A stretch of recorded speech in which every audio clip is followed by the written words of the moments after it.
ನಮಸ್ಕಾರ. ವಾರದ ಅತಿಥಿ ವಿಶೇಷ ಕಾರ್ಯಕ್ರಮಕ್ಕೆ ನಿಮ್ಮೆಲ್ಲರಿಗೂ ಕೂಡ ಪ್ರೀತಿಯ ಸ್ವಾಗತ. ಶರಣವಾಣಿ ಒಂದು ಕಡೆ ಹೇಳುತ್ತೆ, ಗುರು ಕರುಣವಿಲ್ಲದವನ ಸ್ನೇಹ ಸಾವು ತನಕ ಬೇಡ ಅಂತ ಹೇಳ್ತಾರೆ. ಅಂದರೆ ನಮ್ಮ ಬದುಕಿನಲ್ಲಿ ಗುರಿಗಳನ್ನು ಇಟ್ಕೊಂಡಾಗ ಅದರೊಟ್ಟಿಗೆ ಗುರು ಇದ್ದಾಗ ದಾರಿಯನ್ನು ತೋರಿಸಿ ನಮಗೆ ಸುಲಭ ಮಾಡ್ತಾರೆ ಅಂತ. ಆದರೆ ಗುರು ಇದ್ದಾಕ್ಷಣ ಅದಷ್ಟೇ ಸಾಕ? ಗುರುತರ ಮನಸ್ಥಿತಿ ಇದ್ದಾಗ, ಗುರು ಹೇಳ್ಕೊಟ್ಟದ್ದನ್ನು ಸರಿಯಾಗಿ ಪರಿಪಾಲಿಸಿದಾಗ ಮಾತ್ರ ಬದುಕಿನಲ್ಲಿ ಸನ್ಮಾರ್ಗವನ್ನು ಕಾಣೋದಕ್ಕೆ, ಯಶಸ್ಸನ್ನು ಕಾಣೋದಕ್ಕೆ ಸಾಧ್ಯ.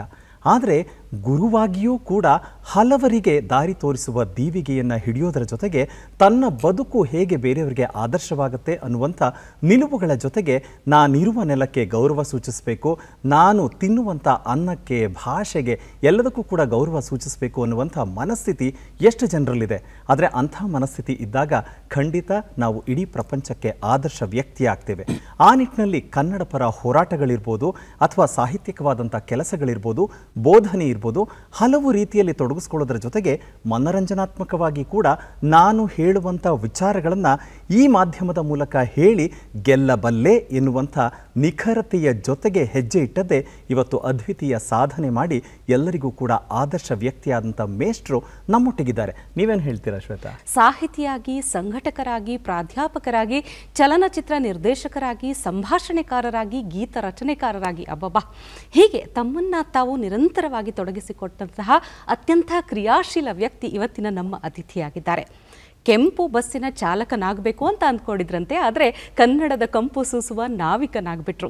ಒಂದು ರೀತಿ KGಯಿಂದ PGವರೆಗೆ ಅಂತ ಹೇಳ್ಬೋದು. ಯಾಕಂದರೆ ಎಲ್ಲ ವಯೋಮಾನದ ವಿದ್ಯಾರ್ಥಿಗಳಿಗೆ ಪಾಠ ಹೇಳಿಕೊಟ್ಟಂತಹ ಪ್ರೀತಿಯ ಮೇಷ್ಟ್ರು ಇವತ್ತಿನ ನಮ್ಮ ಅತಿಥಿ. ಬಹುಶಃ ನಾವು ಇವತ್ತು ನಿರೂಪಕರಾಗೋದಕ್ಕಿಂತ ಜಾಸ್ತಿ ವಿದ್ಯಾರ್ಥಿಗಳಾಗಿರ್ತೀವಿ ಅಂತ ಅನ್ಸುತ್ತೆ. ಅವರಿಂದ ಜೀವನಾನುಭವವನ್ನು ತಿಳ್ಕೊಳ್ಳುವಂತಹ ಕುತೂಹಲದಲ್ಲಿ ನಾವಿದ್ದೀವಿ. ಹಾಗಾದರೆ ಆ ಬಹುಮುಖ ವ್ಯಕ್ತಿತ್ವ, ಆ ವ್ಯಕ್ತಿ ಯಾರು ಅನ್ನುವಂತಹ ಕಿರುಪರಿಚಯವನ್ನು ನೋಡ್ಕೊಂಡು ಬರೋಣ.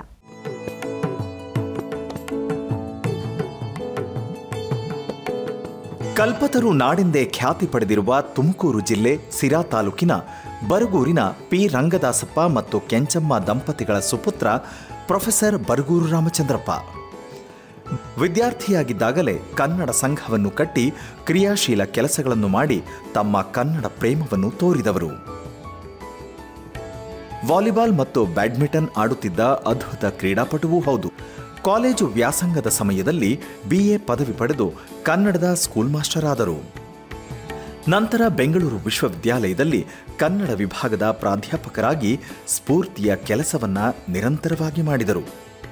ಇನ್ನು ಕನ್ನಡ ಸಾಹಿತ್ಯ ಅಕಾಡೆಮಿ ಅಧ್ಯಕ್ಷರಾಗಿ, ಕನ್ನಡ ಅಭಿವೃದ್ಧಿ ಪ್ರಾಧಿಕಾರದ ಅಧ್ಯಕ್ಷರಾಗಿ, ಪಠ್ಯಪುಸ್ತಕ ಪರಿಷ್ಕರಣೆ ಸಮಿತಿಯ ಅಧ್ಯಕ್ಷರಾಗಿ, ಹಲವಾರು ಶಿಕ್ಷಣ ಸಂಸ್ಥೆಗಳು, ದೂರದರ್ಶನ ಕೇಂದ್ರ, ಸಾಹಿತ್ಯ ಮತ್ತು ಸಿನಿಮಾ ಆಧಾರಿತ ಸಂಸ್ಥೆಗಳಲ್ಲಿ ಸದಸ್ಯರಾಗಿಯೂ ಗಮನಾರ್ಹ ಕೆಲಸಗಳನ್ನು ಮಾಡಿ ಬದಲಾವಣೆ ತಂದಿದ್ದಾರೆ. ಸಾಹಿತ್ಯಕ ಕೃಷಿಯಲ್ಲಿ 6 ಕವನ ಸಂಕಲನಗಳು, 11 ಕಾದಂಬರಿ, 3 ಸಣ್ಣ ಕಥೆಗಳು, 2 ನಾಟಕ, 12 ಸಂಶೋಧನೆ ಮತ್ತು ವಿಮರ್ಶಾ ಕೃತಿಗಳು, ಜೊತೆಗೆ ಸಹಸ್ರಾರು ಪತ್ರಿಕಾ ಬರಹಗಳು ಒಳಗೊಂಡಿವೆ. ಬಾಲ್ಯದಿಂದಲೂ ನಾಟಕ, ಸಿನಿಮಾದ ಗೀಳು ಜೊತೆಗಿತ್ತು. ನಿರ್ದೇಶಕರಾಗುವ ಕನಸು ಕಂಡು ತಮ್ಮದೇ ಹಾದಿ ನಿರ್ಮಿಸಿದರು. 1978ರಲ್ಲಿ ಒಂದು ಊರಿನ ಕಥೆ ಸಿನಿಮಾ ನಿರ್ದೇಶನದ ಮೂಲಕ ಚಿತ್ರರಂಗ ಪ್ರವೇಶಿಸಿ ವಿವಿಧ ವಿಭಾಗಗಳಲ್ಲಿ ರಾಜ್ಯ ಪ್ರಶಸ್ತಿ ಪಡೆದುಕೊಂಡರು. ಏಕವ್ಯಕ್ತಿ ಚಿತ್ರವೆಂಬ ಹೆಗ್ಗಳಿಕೆಯಲ್ಲಿ ವಿಶ್ವ ದಾಖಲೆಯನ್ನು ಶಾಂತಿ ಚಿತ್ರ ಪಡೆದುಕೊಂಡಿದೆ. ಅಲ್ಲದೆ ರಾಷ್ಟ್ರೀಯ, ಅಂತಾರಾಷ್ಟ್ರೀಯ ಪ್ರಶಸ್ತಿಗಳಿಗೆ ಭಾಜನರಾಗಿದ್ದಾರೆ. ಅವರ ಒಟ್ಟು ಸಾಧನೆಯನ್ನು ಪುರಸ್ಕರಿಸಿ ಕುವೆಂಪು ವಿಶ್ವವಿದ್ಯಾನಿಲಯ ಹಾಗೂ ಬೆಳಗಾವಿಯ ರಾಣಿ ಚೆನ್ನಮ್ಮ ವಿಶ್ವವಿದ್ಯಾಲಯವು ಗೌರವ ಡಾಕ್ಟರೇಟ್ ನೀಡಿ ಗೌರವಿಸಿದೆ. ಹೀಗೆ ಸಂಸಾರ, ಸಮಾಜ ಎಲ್ಲೆಡೆಯೂ ತಮ್ಮದೇ ನಿಲುವುಗಳಿಂದ ಛಾಪು ಮೂಡಿಸಿದ್ದಾರೆ. ಆತ್ಮೀಯವಾಗಿ ನಾವೆಲ್ಲರೂ ಕೂಡ ಸ್ವಾಗತಿಸೋಣ ಇಂದಿನ ವಾರದ ಅತಿಥಿಗೆ. ಸರ್, ನಿಮಗೆ ನಮ್ಮ ಚಂದನ ವಾಹಿನಿಯ ವಾರದ ಅತಿಥಿ ಕಾರ್ಯಕ್ರಮದ ಪರವಾಗಿ ಹೃತ್ಪೂರ್ವಕ ಸ್ವಾಗತ ಸರ್. ನಮಸ್ಕಾರ. ನಮಸ್ಕಾರ. ನಮಸ್ಕಾರ ಸರ್. ನಮಸ್ತೆ ಸರ್. ಮೊದಲಿಗೆ ತುಂಬ ಖುಷಿ ಆಗುತ್ತೆ ಸರ್. ಎಲ್ರಿಗೂ ಹುಟ್ಟಿದ ಊರಿನ ಮೇಲೆ ತುಂಬ ಪ್ರೀತಿ ಇರುತ್ತೆ ಸರ್. ನಿಮ್ಮ ಹೆಸರಿನ ಜೊತೆ ಅಂತ ಹೇಳೋದಕ್ಕಿಂತ ಹೆಸರಿನ ಮೊದಲೇ ನಿಮ್ಮ ಊರಿನ ಹೆಸರಿಟ್ಕೊಂಡಿದ್ದೀರಿ. ಬರೀ ಹೆಸರ ಜೊತೆಗಷ್ಟೇ ಅಲ್ಲ, ಎಲ್ಲ ರೀತಿಯ ಸಕಲ ಸೌಲಭ್ಯ ಸೌಕರ್ಯಗಳು ಕೂಡ ನೀವು ಹುಟ್ಟಿದ ಊರಿಗೆ ಸಿಗಬೇಕು ಅಂತ ಶ್ರಮಿಸಿದ್ದೀರಿ. ಅದು ಬಹಳ ಖುಷಿಯಾಗುತ್ತೆ ಸರ್. ನಿಮ್ಮ ಹೆಸರು ಹೇಳಿದಾಗ ಬರಗೂರು ಅಂತ ಹೆಸರಿಂದ ಹೇಗೆ ಆರಂಭವಾಗುತ್ತೋ ಆ ಊರಿಂದಲೇ ಯಾಕೆ ಮತ್ತೆ ಶುರು ಮಾಡಬಾರ್ದು ಅಂತ ಸರ್. ನಾನು ಆ ವಿಷಯಕ್ಕೆ ಬರೋಕ್ಕೆ ಮುಂಚೆ ಒಂದು ಸಣ್ಣ ಪ್ರಸಂಗ ಹೇಳೋಕೆ ಇಷ್ಟಪಡ್ತೇನೆ. ನನ್ನ ಮಗ ಚಿಕ್ಕವನಾಗಿದ್ದಾಗ ನಮ್ಮೂರಿಗೆ ಕರ್ಕೊಂಡೋದೆ. ಓಕೆ. ಅಲ್ಲಿ ಬರಗೂರು ಅಂತ ಬೋರ್ಡ್ ಇತ್ತು. ಅದನ್ನ ನೋಡ್ಬಿಟ್ಟು ಆ ನಾಮಫಲಕವನ್ನು ನನ್ನ ಮಗ ಕೇಳ್ದ, ಏನಪ್ಪ ನಿನ್ನ ಹೆಸರಿಗೆ ಊರಿಗೆ ಇಟ್ಟಿದಾರಲ್ಲ ಅಂತ. ಇದು ಒಳ್ಳೆ ಮಾತು. ಆದರೆ ನಾನು ಹೇಳಿದಿಲ್ಲಪ್ಪ, ಊರಿನ ಹೆಸರು ನಾನು ಇಟ್ಕೊಂಡಿದ್ದೀನಿ ಅಷ್ಟೇನೇನೆ, ನನ್ನ ಹೆಸರು ಊರಿಗೆ ಇಟ್ಟಿರೋದಲ್ಲ ಅಂತ. ನನಗೆ ಯಾರಿಗೇ ಆಗಲಿ, ಒಬ್ಬ ಸಂವೇದನಾಶೀಲನಾಗಿರ್ತಕ್ಕಂಥವನಿಗೆ ಹುಟ್ಟಿದ ಊರಿದೆಯಲ್ಲ, ಅದು ಯಾವತ್ತೂ ಒಂದು ಸೆಳೆತ ಅಥವಾ ಸೆಳೆತ ಆಗಿರಬೇಕು. ಹೌದು. ಅದು ನಾವು ಬಹಳ ದೂರ ಬಂದಿರ್ಬೋದು. ಈಗ ಬರಗೂರನ್ನು ಬಿಟ್ಟು ಬೆಂಗಳೂರಿಗೆ ಬಂದಾಗಲೂ ಸಹ ನನ್ನೊಳಗಡೆ ಒಂದು ಬರಗೂರು ಇರುತ್ತೆ. ಆ ನನ್ನೊಳಗಡೆ ಬರಗೂರಿದ್ರೆ ಆ ಸೆಳೆತ ಅನ್ನೋದು ಯಾವಾಗಲೂ ಇದ್ದೇ ಇರುತ್ತೆ. ನಾನು ಬರಗೂರನ್ನು ಜ್ಞಾಪಿಸ್ಕೊಳ್ಳೋದಕ್ಕೆ ಬಹಳ ಮುಖ್ಯವಾದ ಕಾರಣ ಏನಂತಂದರೆ, ನಾನು ಹುಟ್ಟಿದ ಊರು ಭಾಳ ಸಮೃದ್ಧವಾದ್ದಾಗಿರಲಿಲ್ಲ. ಸಮೃದ್ಧವಾದ ಊರು ಏನಲ್ಲ. ಈಗ ಅಲ್ಲೇನು ಭಾಳ ಹಸಿರಿರಲಿಲ್ಲ. ಇದ್ದಿದ್ದು ಒಂದು ಕದಿರೇಳಿ ಗುಟ್ಟ ಅಂತಿದ್ದೆ, ಅದೇ ದೊಡ್ಡ ಪರ್ವತ. ಅಲ್ಲೇನು ಕೋಟೆಗಳಿರಲಿಲ್ಲ. ಅಂದರೆ ನಾವು ನೋಡಿದರೆ ಏನು ಚರಿತ್ರೆನೇ ಇಲ್ವಲ್ಲಪ್ಪ ನಮ್ಮೂರಿಗೆ ಅಂತ ಅನ್ಸೋದು. ಚರಿತ್ರೆ ಅಂದರೆ ಬೇರೆ ಥರದ ಕಲ್ಪನೆ ಇತ್ತು ಆಗ. ನಮಗೆ ಲೇಖಕ ಆಗೋನಿಗೆ ಯಾವುದಪ್ಪ ಸ್ಫೂರ್ತಿ? ಅದು ಹಸಿರಾಗಿರಬೇಕು, ನದಿಯ ರೀತಿ ಇರಬೇಕು, ಈ ಥರದ್ದು ಪ್ರಕೃತಿ ಸೌಂದರ್ಯ ಇರಬೇಕು, ಈ ಥರದ ಕಲ್ಪನೆಗಳೆಲ್ಲ ಆರಂಭದ ಕಾಲದಲ್ಲಿ ಇದ್ವು ನಮಗೆ. ಆದರೆ ನನಗೆ ಅದೇ ಒಂದು ಸವಾಲು ಅಂತ ಅನ್ಸಕ್ಕೆ ಶುರುವಾಯಿತು. ಆಗ ನಾನೇನು ಮಾಡಿದೆ, ನಾವು ಎಲ್ಲಿ ಹುಟ್ಟಿರ್ತೇವೆ ಅಲ್ಲೇ ಸ್ಫೂರ್ತಿ ಪಡಿಬೇಕು. ಅದೇ ನಮಗೆ ಸ್ಫೂರ್ತಿ. ಈಗ ಕುವೆಂಪು ಅವರಿಗೆ ಮಲೆನಾಡು ಸ್ಫೂರ್ತಿ ಆಗುತ್ತೆ, ಕಾರಂತರಿಗೆ ಕರಾವಳಿಯ ಕಡಲು ಸ್ಫೂರ್ತಿ ಆಗಬಹುದು. ನಮ್ಮೂರಲ್ಲಿ ಕಡಲು ಇರೋಕ್ಕೆ ಸಾಧ್ಯವೇ ಇಲ್ಲ. ನಮ್ಮೂರಿಗೆ ಸತ್ಯ ಏನು ಅಂದರೆ, ಅಥವಾ ವಾಸ್ತವ ಏನು ಅಂತಂದರೆ, 42 ವರ್ಷಗಳ ಹಿಂದೆ ನಮ್ಮೂರಿನ ಕೋಡಿ ಬಿದ್ದಿತ್ತು, ಕೆರೆ ಕೋಡಿ. ಅಂದರೆ ಕೆರೆ ಕೋಡಿ ತುಂಬಿಬಿಟ್ಟು ಕೋಡಿ ಹರಿದಿದ್ದು 42 ವರ್ಷಗಳ ಹಿಂದೆ. ಆನಂತರ ಕೋಡಿ ಹರಿದಿದ್ದು ಈಗ 2 ವರ್ಷದ ಹಿಂದೆ. ಅಂದರೆ ಅಷ್ಟು ಸಮೃದ್ಧವಾದ್ದು. ಅಂದರೆ ಮಳೆನೇ ಬರೋದು ಕಡಿಮೆ. ನಾವು ತಮಾಷೆ ಮಾಡ್ತೀವಿ, ನಮ್ಮೂರಿಗೆ ಏನಾದರೂ ಮಳೆ ಬಂತು ಅಂದರೆ ಇವತ್ತು ಪ್ರಪಂಚಕ್ಕೆಲ್ಲ ಬಂದ್ಬಿಟ್ಟಿರುತ್ತೆ ಬೆಳೆ ಅಂತಿದ್ವಿ. ಆ ಥರ ಇತ್ತು. ಬಟ್ ದೊಡ್ಡ ಕೆರೆ ನಮ್ಮೂರದು. ಆ ಥರದ ಕೆರೆ ಇತ್ತು ಅಷ್ಟೇನೇನೆ. ನದಿ ಇತ್ತ? ನದಿ ಇಲ್ಲ. ಹಸಿರಿದೆಯಾ? ಹಸಿರಿಲ್ಲ. ಆಗ ನನಗನ್ಸಕ್ಕೆ ಶುರುವಾಗಿದ್ದು, ಕರ್ನಾಟಕ ಇದೆಯಲ್ಲ, ಕರ್ನಾಟಕ ಕೇವಲ ಶ್ರೀಗಂಧದ ನಾಡಲ್ಲ, ನಮ್ಮೂರಿನ ಜಾಲಿಯ ಮರಗಳ ನಾಡು ಹೌದು ಅಂತ ಅನ್ಸೋಕೆ ಶುರುವಾಯಿತು. ಕರ್ನಾಟಕ ಕೋಗಿಲೆಗಳ ನಾಡು ಮಾತ್ರವಲ್ಲ, ನಮ್ಮೂರಿನ ಕಾಗೆಗಳ ನಾಡು ಹೌದು ಅದು. ಕರ್ನಾಟಕ ಕೇವಲ ಕಡಲಿನ ಕರ್ನಾಟಕ ಅಲ್ಲ, ಬತ್ತಿ ಹೋಗಿರೋಂಥ ಬಿರುಕು ಬಿಟ್ಟಿರೋ ಕೆರೆಗಳ ಕರ್ನಾಟಕವೂ ಹೌದು. ಕರ್ನಾಟಕ ತುಂಬಿದ ನದಿಗಳ ಕರ್ನಾಟಕ ಮಾತ್ರ ಅಲ್ಲ, ನೀರೇ ಹರಿಯದ ಹಳ್ಳಗಳ ಕೊಳ್ಳಗಳ ಕರ್ನಾಟಕವೂ ಹೌದು. ಕರ್ನಾಟಕದಲ್ಲಿ ಒಂದು ಪರ್ಯಾಯವಾದಂಥ ಪ್ರತಿಮಾ ವಿಧಾನಗಳು ಇವೆ. ಸೃಷ್ಟಿಯಲ್ಲಿ ಯಾವುದೂ ವಿಫಲವಲ್ಲ ಅಂತ ಬೇಂದ್ರೆಯವರು ಹೇಳ್ತಾರೆ. ಕುವೆಂಪು ಅವರು ಇಲ್ಲಿ ಯಾರೂ ಮುಖ್ಯರಲ್ಲ, ಯಾರೂ ಅಮುಖ್ಯರಲ್ಲ, ಯಾವುದೂ ಯಕಶ್ಚಿತವಲ್ಲ ಅಂತಾರೆ. ಇದು ನನ್ನ ನೀತಿ, ಇದು ನನ್ನ ನಿಲುವು. ಹಾಗಾಗಿ ನನಗೆ ಕೋಗಿಲೆಯಷ್ಟೇ ಕಾಗೆಯೂ ಮುಖ್ಯ ಇಲ್ಲಿ. ಹೌದು. ಕಡಲಿನಷ್ಟೇ ಕೆರೆಯೂ ಮುಖ್ಯ, ನದಿಗಳಷ್ಟೇ ಹಳ್ಳಕೊಳ್ಳಗಳೂ ಮುಖ್ಯ, ಶ್ರೀಗಂಧದಷ್ಟೇ ಜಾಲಿ ಮರವೂ ಮುಖ್ಯ. ನಾನು ಬರೆದು ಮೊದಲು ಪ್ರಜಾವಾಣಿ ಪತ್ರಿಕೆಯಲ್ಲಿ ಪ್ರಕಟವಾದ ಕತೆ, ಸಣ್ಣ ಕತೆ ಹೆಸರೇ ಜಾಲಿಮರ. ಹೌದೌದು. ಸೊ ಇದನ್ನ ನಾನು ಉದ್ದಕ್ಕೂ ಹೇಳ್ತಾ ಬಂದೆ. ಹೀಗೆ ನನ್ನ ಊರು ನನಗೆ ಸ್ಫೂರ್ತಿ ಕೊಟ್ಟಿದ್ದು. ಯಾವುದು ಇಲ್ಲ ಅಂತ ತಿಳ್ಕೊತೀವೋ, ಇಲ್ಲ ಎನ್ನುವುದು ಸಹ ಒಬ್ಬ ಲೇಖಕನಿಗೆ ಸ್ಫೂರ್ತಿ ಆಗಬೇಕು. ಹೌದು ಸರ್ ಅಲ್ವಾ? ಇದೆ ಎನ್ನುವುದು ಮಾತ್ರ ಅಲ್ಲ, ಇಲ್ಲ ಅನ್ನುವುದನ್ನ ಇದೆ ಅನ್ನೋದು ಮಾಡೋದೇ ಸೃಜನಶೀಲತೆ. ಹೌದು ಸರ್, ಅದೇ ಒಂದು ಸವಾಲು. ನಿಜ.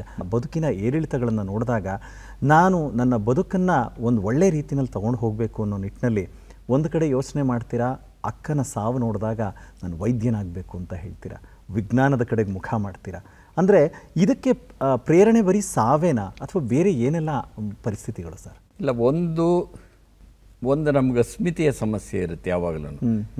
ಅಂದರೆ ಅಸ್ಮಿತೆಯ ಸಮಸ್ಯೆ ಅಂದರೆ ನನ್ನನ್ನು ಗುರುತಿಸೋದು ಹೇಗೆ ಒಂದು ಕಾಡ್ತಿರುತ್ತೆ. ಈಗ ಆರ್ಥಿಕವಾಗಿ ಪ್ರಬಲ ಅಲ್ಲದೇ ಇರತಕ್ಕಂಥ ಒಂದು ಕುಟುಂಬದಿಂದ ಬಂದ ಸಂದರ್ಭದ ಒಳಗಡೆ ಗ್ರಾಮೀಣವಾಗಿರ್ತಕ್ಕಂತಹ ಒಂದು ಸಾಮಾಜಿಕ ವ್ಯವಸ್ಥೆ ಮಧ್ಯೆ ನಾವು ಒಂಥರ್ಗೊಂದು ಅಸ್ಮಿತೆ, ಅದನ್ನು ಐಡೆಂಟಿಟಿ ಅಂತ ಕರಿಬೋದು. ಹೌದು. ಸೊ ನನಗೆ ಶಿಕ್ಷಣನೇ ನಿಜವಾದ ಐಡೆಂಟಿಟಿ. ನಾನು ಶಿಕ್ಷಣ ಚೆನ್ನಾಗಿ ಮಾಡಿದರೆ ನಮ್ಮೂರಲ್ಲಿ ಗುರುತಿಸ್ತಾರೆ ನನ್ನನ್ನು ಅಂತ ಆಗಿನಿಂದ ತುಡಿತ ಶುರುವಾಯಿತು ನನಗೆ. ಆ ತುಡಿತ ಶುರುವಾಗಿ ಎಲ್ಲಿವರೆಗೂ ಬಂತು ಅಂತಂದರೆ ಒಂದು ವಿಚಿತ್ರ ನಡೀತು. ನನಗೆ ಈಗಲೂ MAನಲ್ಲಿ ರಿಜಿಸ್ಟರ್ ನಂಬರ್ ಏನಿತ್ತು ಪರೀಕ್ಷೆಯಲ್ಲಿ ಅಂತ ನೆನಪಿಲ್ಲ. ಒಂದು 200 ಚಿಲ್ಲರೆ ಇದ್ದಿದ್ದು ಅಷ್ಟೇ ಅದು. ಆದರೆ ಎಷ್ಟು ಅಂತ ನೆನಪಿಲ್ಲ. ಆದರೆ SSLCಯ ರಿಜಿಸ್ಟರ್ ನಂಬರ್ ಈಗಲೂ ನೆನಪಿದೆ ನನಗೆ, 15,395.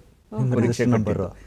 ಯಾಕೆ ಅಂದ್ರೆ ಆಗ ಪೇಪರಲ್ಲಿ ಬರ್ತಾ ಇತ್ತು, ರಿಸಲ್ಟ್ಗಳೆಲ್ಲ ಪೇಪರಲ್ಲಿ ಬರ್ತಾ ಇತ್ತು. ನೋಡ್ತಿದ್ದೀನಿ ರಿಸಲ್ಟ್ ಬರ್ತಿದೆ, ಪೇಪರಲ್ಲಿ ಹಿಡಿದು ನೋಡ್ತೀನಿ, ಸೆಕೆಂಡ್ ಕ್ಲಾಸಲ್ಲಿ ನನ್ನ ಇಲ್ಲ ನಂಬರ್ ಇಲ್ಲ, ಥರ್ಡ್ ಕ್ಲಾಸಲ್ಲಿ ನನ್ನ ನಂಬರ್ ಇಲ್ಲ, ಇನ್ನೇನಪ್ಪ ಅಳೋದೊಂದೇ ಬಾಕಿ. ಆಗ ನೋಡಿದ್ರೆ ಫಸ್ಟ್ ಕ್ಲಾಸಲ್ಲಿ ಬಂದಿತ್ತು. ನಮ್ಮೂರಿಗೆ SSLC ಫಸ್ಟ್ ಕ್ಲಾಸ್ ತೆಗೆದ ಮೊದಲ ವ್ಯಕ್ತಿ. ಹಾಗಾಗಿ 15,395 ಅನ್ನೋದು ಉಳ್ಕೊಂಡಿದೆ. ಯಾಕೆ ಉಳ್ಕೊಂಡಿತು ಅಂದ್ರೆ ನಾನು ನನ್ನ ಊರಿನಲ್ಲಿ ನನ್ನನ್ನು ಗುರುತಿಸೋ ಥರದಲ್ಲಿ ಶಿಕ್ಷಣದ ಮುಖಾಂತರ ಬೆಳೀತಾ ಬಂದೆ ಅಂತ. ಅದೊಂದು ಅಸ್ಮಿತೆಯ ಸಮಸ್ಯೆ. ಆಮೇಲೆ ಏನಾಗಬೇಕು, ನೀವೇ ಹೇಳಿದ್ರಿ. ಈಗ ನನ್ನ ಅಕ್ಕನ ಸಾವನ್ನು ನಾನು ನೋಡಿದೆ. ದೆವ್ವ ಹಿಡ್ದಿದೆ ಅಂತ ಹೇಳಿಬಿಟ್ರು. ಜ್ವರ ಬಂದಾಗ ನನ್ನ ಕಣ್ಣೆದ್ರಿಗೇನೇನೆ ಯಾರೋ ಬಂದರು, ಈ ಸುಳಿ ಹಿಡ್ಕತಾರೆ ಅಂತ ಹೇಳ್ತಾರೆ. ಕೂದಲು ಹಿಂಗೇನೋ ಹಿಡ್ಕೊಂಡು ಮಾಡಿ ಬಿಟ್ಟೋಗು ಅಂತಾರೆ. ಬಿಟ್ಟೋಗು ಅಂತಿದ್ರೆ ಬಿಟ್ಟೋಗಿದ್ದು ಪ್ರಾಣ, ದೆವ್ವ ಅಲ್ಲ. ದೆವ್ವ ಇದ್ರಲ್ವ ಬಿಟ್ಟೋಗೋದು. ಸೊ ಹಾಗಾಯ್ತು. ಆಮೇಲೆ ನನ್ನ ತಂಗಿ ಒಬ್ಳು ಅಮ್ಮಾಜಮ್ಮ ಅಂತ ಹೇಳಿ ತಂಗಿ, ಚಿಕ್ಕಂದಲ್ಲೇನೆ ಆಕೆ ಸತ್ತೋಗ್ಬಿಟ್ಲು. ಧನುರ್ವಾಯು ಅಂತ ಬಂದು, ಧನುರ್ವಾಯುಗೆ ಔಷಧಿನೇ ಇಲ್ಲ ಅಂತ ಇದ್ರು. ಅದು ಎಲ್ಲಿವರೆಗೆ ಕಾಡ್ತು ಅಂದರೆ, ನಮ್ಮ ತಂದೆ ಒಂದು 15 ದಿವಸ ಯಾರನ್ನೂ ಮಾತಾಡಿಸ್ತಿರ್ಲಿಲ್ಲ. ಎಲ್ಲರೂ ಕೊಂದಾಕಿದ್ದೀರಿ ನನ್ನ ಮಗಳನ್ನ ಅನ್ನೋ ಥರದಲ್ಲಿ ಅವರು ಮಾನಸಿಕವಾಗಿ ಬೇರೆ ಥರ ಆಗಿದ್ರು. ಕಡೆಗೆ ಅದನ್ನು ಜ್ಞಾಪಿಸ್ಕೊಂಡಿದ್ದೆ ಹೇಗೆ ಅಂದರೆ, ನಮ್ಮ ಅಣ್ಣ, ನಮ್ಮ ಹಿರಿಯ ಅಣ್ಣ ಇದ್ರು ಚಿಕ್ಕರಂಗಪ್ಪ ಅಂತ. ಅಮ್ಮಾಜಮ್ಮ ಅಲ್ವಾ, ಅಮ್ಮಾಜಿ ಅನ್ನೋ ಹೆಸರಿನಲ್ಲಿ ಒಂದು ಪ್ರೌಢಶಾಲೆ ತರೆದ್ರು. ಈಗಲೂ ನಡೀತಾ ಇದೆ ಗಡಿ ಭಾಗದಲ್ಲ ಪ್ರೌಢಶಾಲೆ. ಈ 2 ಘಟನೆಗಳೇನು ಅನ್ನಿಸ್ತು, ಹಳ್ಳಿಗಾಡಿನಲ್ಲಿ ಮೌಢ್ಯದಿಂದ ಅನೇಕರು ಅಗತ್ಯಕ್ಕಿಂತ ಹೆಚ್ಚು ತೊಂದರೆಗೊಳಗಾಗ್ತಾರೆ, ಸತ್ತೋಗ್ತಾರೆ. ನಾನು ಡಾಕ್ಟರ್ ಆದ್ರೆ ಹೇಗೆ ಅಂತ ಅನ್ನಿಸ್ತು. ಹಾಗಾಗಿ ಆಗ ಏನಿತ್ತು ಅಂದರೆ, ಈಗಿನ ಪದ್ಧತಿ ಅಲ್ಲ, ಹೈಸ್ಕೂಲಿನ ಪ್ರೌಢಶಾಲೆಯ 2ನೇ ತರಗತಿಯಲ್ಲೇ ನಾವು ಐಚ್ಛಿಕ ತಗೋಬೇಕಾಗಿತ್ತು, ಅಂದರೆ ಆಪ್ಷನಲ್ ತಗೋಬೇಕಾಗಿತ್ತು. ನಾನು ಈ ಕಾರಣಕ್ಕಾಗಿಯೇ ಏನು ಮಾಡಿದೆ, ವಿಜ್ಞಾನ ತಗೊಂಡೆ. ಅಂದರೆ ಪ್ರೌಢಶಾಲೆಯ 2ನೇ ತರಗತಿಯಿಂದಲೇ ನಂದು ವಿಜ್ಞಾನ, PUC ವರೆಗೆ ನಂದು ವಿಜ್ಞಾನ. ಸೊ ಅಷ್ಟೊಳಗಾಗಲೇ PUC ಓದೋ ಅಷ್ಟೊತ್ತಿಗೆ ನಾನು ಸ್ವಲ್ಪ ಸಾಹಿತ್ಯದ ಏನಂತೀರಿ ಅದನ್ನ ಒತ್ತಾಸೆನೋ ಗೀಳೋ ಆಸಕ್ತಿನೋ ಬಂದಿತ್ತು. ಆದರೆ ನಾನು ಮಾಧ್ಯಮಿಕ ಶಾಲೆ, ಇವತ್ತಿನ ಹಿರಿಯ ಪ್ರಾಥಮಿಕ ಶಾಲೆ ಅಂತ ಕರೀತಾರೆ, ಅವಾಗ ಮಾಧ್ಯಮಿಕ ಶಾಲೆ, ಅಲ್ಲೇನೆ ನಾನು ಒಂದು ಬರವಣಿಗೆ ಶುರು ಮಾಡಿದ್ದೆ ಚಿಕ್ಕದಾಗಿ. ಅದನ್ನು ಅನೇಕ ಸರಿ ನಾನು ಹೇಳ್ಬಿಟ್ಟಿದ್ದೀನಿ ಅದನ್ನ ಅನೇಕ ಸರಿ. ಅಂದರೆ ಆಗ ಓಹಿಲೇಶ್ವರ ಅಂತ ಒಂದು ಸಿನಿಮಾ ಬಂದಿತ್ತು. ಅದರಲ್ಲಿ ಒಂದು ಹಾಡು ಬರುತ್ತೆ, ಈ ದೇಹದಿಂದ ದೂರನಾದೆ ಏಕೆ ಆತ್ಮನೆ ಅಂತ ಹಾಡು ಬರುತ್ತೆ. ನಾನು ಸಹಪಾಠಿಯಾಗಿದ್ದನು, ಭಾಳ ಆತ್ಮೀಯವಾದಂಥ ಸ್ನೇಹಿತ ಒಬ್ಬ ಶಾಲೆ ಬಿಟ್ಟೋಗ್ಬಿಟ್ಟ. ಆಗ ಅದು ಎಷ್ಟು ಮಟ್ಟಿಗೆ ಕಾಡಿಸ್ತು ಅಂತಂದರೆ, ಆ ರಾಜ್ಕುಮಾರ್ ಅವರದು ಓಹಿಲೇಶ್ವರ ಸಿನಿಮಾ ನೋಡಿದ್ನಲ್ಲ, ಕೂತ್ಕೊಂಡು ಏನು ಮಾಡಿದೆ ನಾನು, ಈ ದೇಹದಿಂದ ದೂರನಾದೆ ಏಕೆ ಆತ್ಮನೆ ಅನ್ನೋದನ್ನ ಈ ಶಾಲೆಯಿಂದ ದೂರನಾದೆ ಏಕೆ ಗೆಳೆಯನೆ ಅಂತ ಬರೆದೆ. ಇದೇ ನಾನು ಬರೆದ ಮೊದಲ ಮಹಾಕಾವ್ಯ ಅಂತ ಹೇಳ್ದ ಆ ಥರ. ಆಗ ನನ್ನ ಬೆನ್ತಟ್ಟದವರು TY ನಾಗಭೂಷಣ್ ರಾವ್ ಅಂತ ಒಬ್ಬ ಮೇಷ್ಟ್ರು, ಇವತ್ತೂ ಜ್ಞಾಪಿಸ್ಕೋತೀನಿ ನಾನು.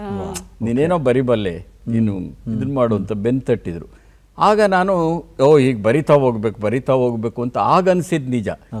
ಆದರೆ ಯಾವಾಗ ನಾನು ಮನೆಯಲ್ಲೇ ಸಾವುಗಳು ನೋಡಿದೆ, ಹಳ್ಳಿಗಳಲ್ಲಿ ಸಾವು ನೋಡ್ತಾ ಇದ್ದೆ, ವೈದ್ಯ ಆಗಬೇಕು ಅಂತ ಅನ್ನಿಸ್ತು. ವಿಜ್ಞಾನ ತಗೊಂಡೆ, ವಿಜ್ಞಾನದಲ್ಲಿ ಚೆನ್ನಾಗೂ ಪಾಸಾದೆ. 86% ಅಂಕ ಬಂದಿದ್ದು PUCನಲ್ಲಿ. ಆದರೆ ಆ ವೇಳೆಗೆ ನನ್ನ ಮಾಧ್ಯಮಿಕ ಶಾಲೆಯಲ್ಲಿದ್ದ ಸಾಹಿತ್ಯ ಆಸಕ್ತಿ ಇತ್ತಲ್ಲ, ಮತ್ತೆ ಮರುಕಳಿಸಿತ್ತು ಎಲ್ಲೋ ಒಂದು ಕಡೆ. ಹಾಗಾಗಿ ನಾನು BA ತಗೊಂಡೆ. ಆಮೇಲೆ BAನಲ್ಲಿ ಕನ್ನಡವನ್ನು ಮೇಜರ್ ಸಬ್ಜೆಕ್ಟ್. ಆಗ ಮೇಜರ್ 1 ವಿಷಯ ಇರ್ತಾ ಇತ್ತು, ಪಠ್ಯ ವಿಷಯ. ಮೈನರ್ ಅಂತ 2 ವಿಷಯಗಳು ಇರ್ತಾ ಇದ್ವು. ಸೊ ಮೇಜರ್ ವಿಷಯವಾಗಿ ನಾನು ಕನ್ನಡ ಸಾಹಿತ್ಯ ತಗೊಂಡು ಓದಿದೆ. ಸರ್, ಏನಾದರೂ ಬರವಣಿಗೆಯಲ್ಲಿ ತೊಡಗಿಸ್ಕೊಳ್ಬೇಕು ಅಂದರೆ ಓದುವ ಗೀಳು ಇರಲೇಬೇಕು ಅಂತಂದರೆ ಯಾವ ರೀತಿಯ ಪುಸ್ತಕಗಳು, ಯಾರ ಕೃತಿಗಳು ತಮ್ಮ ಮೇಲೆ ಹೆಚ್ಚು ಪ್ರಭಾವ ಬೀರಿದ್ದು ಅಂತ? ಭಾಳಷ್ಟು ಸರಿ ಏನಾಗುತ್ತೆ, ನಾವು ಬರಿತಿರ್ಬೇಕಾದ್ರೆ ಬರಿಬೇಕು ಅನ್ನೋ ಆಸಕ್ತಿ ಇರುತ್ತೆ, ಆದರೆ ಓದೇ ಇರೋದಿಲ್ಲ. ಅಧ್ಯಯನ ಇಲ್ಲದೆ ನಮಗೆ ಪರಂಪರೆಯ ಪ್ರಜ್ಞೆ ಬರೋದೇ ಇಲ್ಲ. ನೀವು ಪರಂಪರೆಯ ಪ್ರಜ್ಞೆಯನ್ನ ಗಳಿಸಲೇಬೇಕು. ಇಲ್ಲಿವರೆಗೆ ಏನ್ ಬರೆದಿದ್ದಾರೆ, ಅದಕ್ಕೆ ನಾನು ತಮಾಷೆಗೆ ಹೇಳಿದೆ, ಈ ಶಾಲೆಯಿಂದ ದೂರನಾದ ಏಕೆ ಗೆಳೆಯನಿ ಅಂತ ಬರೆದಿದ್ದೆ ನಾನು ಮಹಾಕಾವ್ಯ ಅಂತ ಹೇಳಿದ್ದು. ಅದೊಂದು ತಮಾಷೆ ಅದು. ಆ್ಯಕ್ಚುಲಾಗಿ ನಾವು ಬಹಳ ಏನೋ ಬರಿತಾ ಇದ್ದೇವೆ ಅಂತ ಅನಿಸ್ಬಿಡುತ್ತೆ, ಆದರೆ ಅಲ್ಲಿವರೆಗೆ ಏನು ಬರೆದಿದ್ದಾರೆ ಅಂತ ಗೊತ್ತಾಗಬೇಕಲ್ಲ.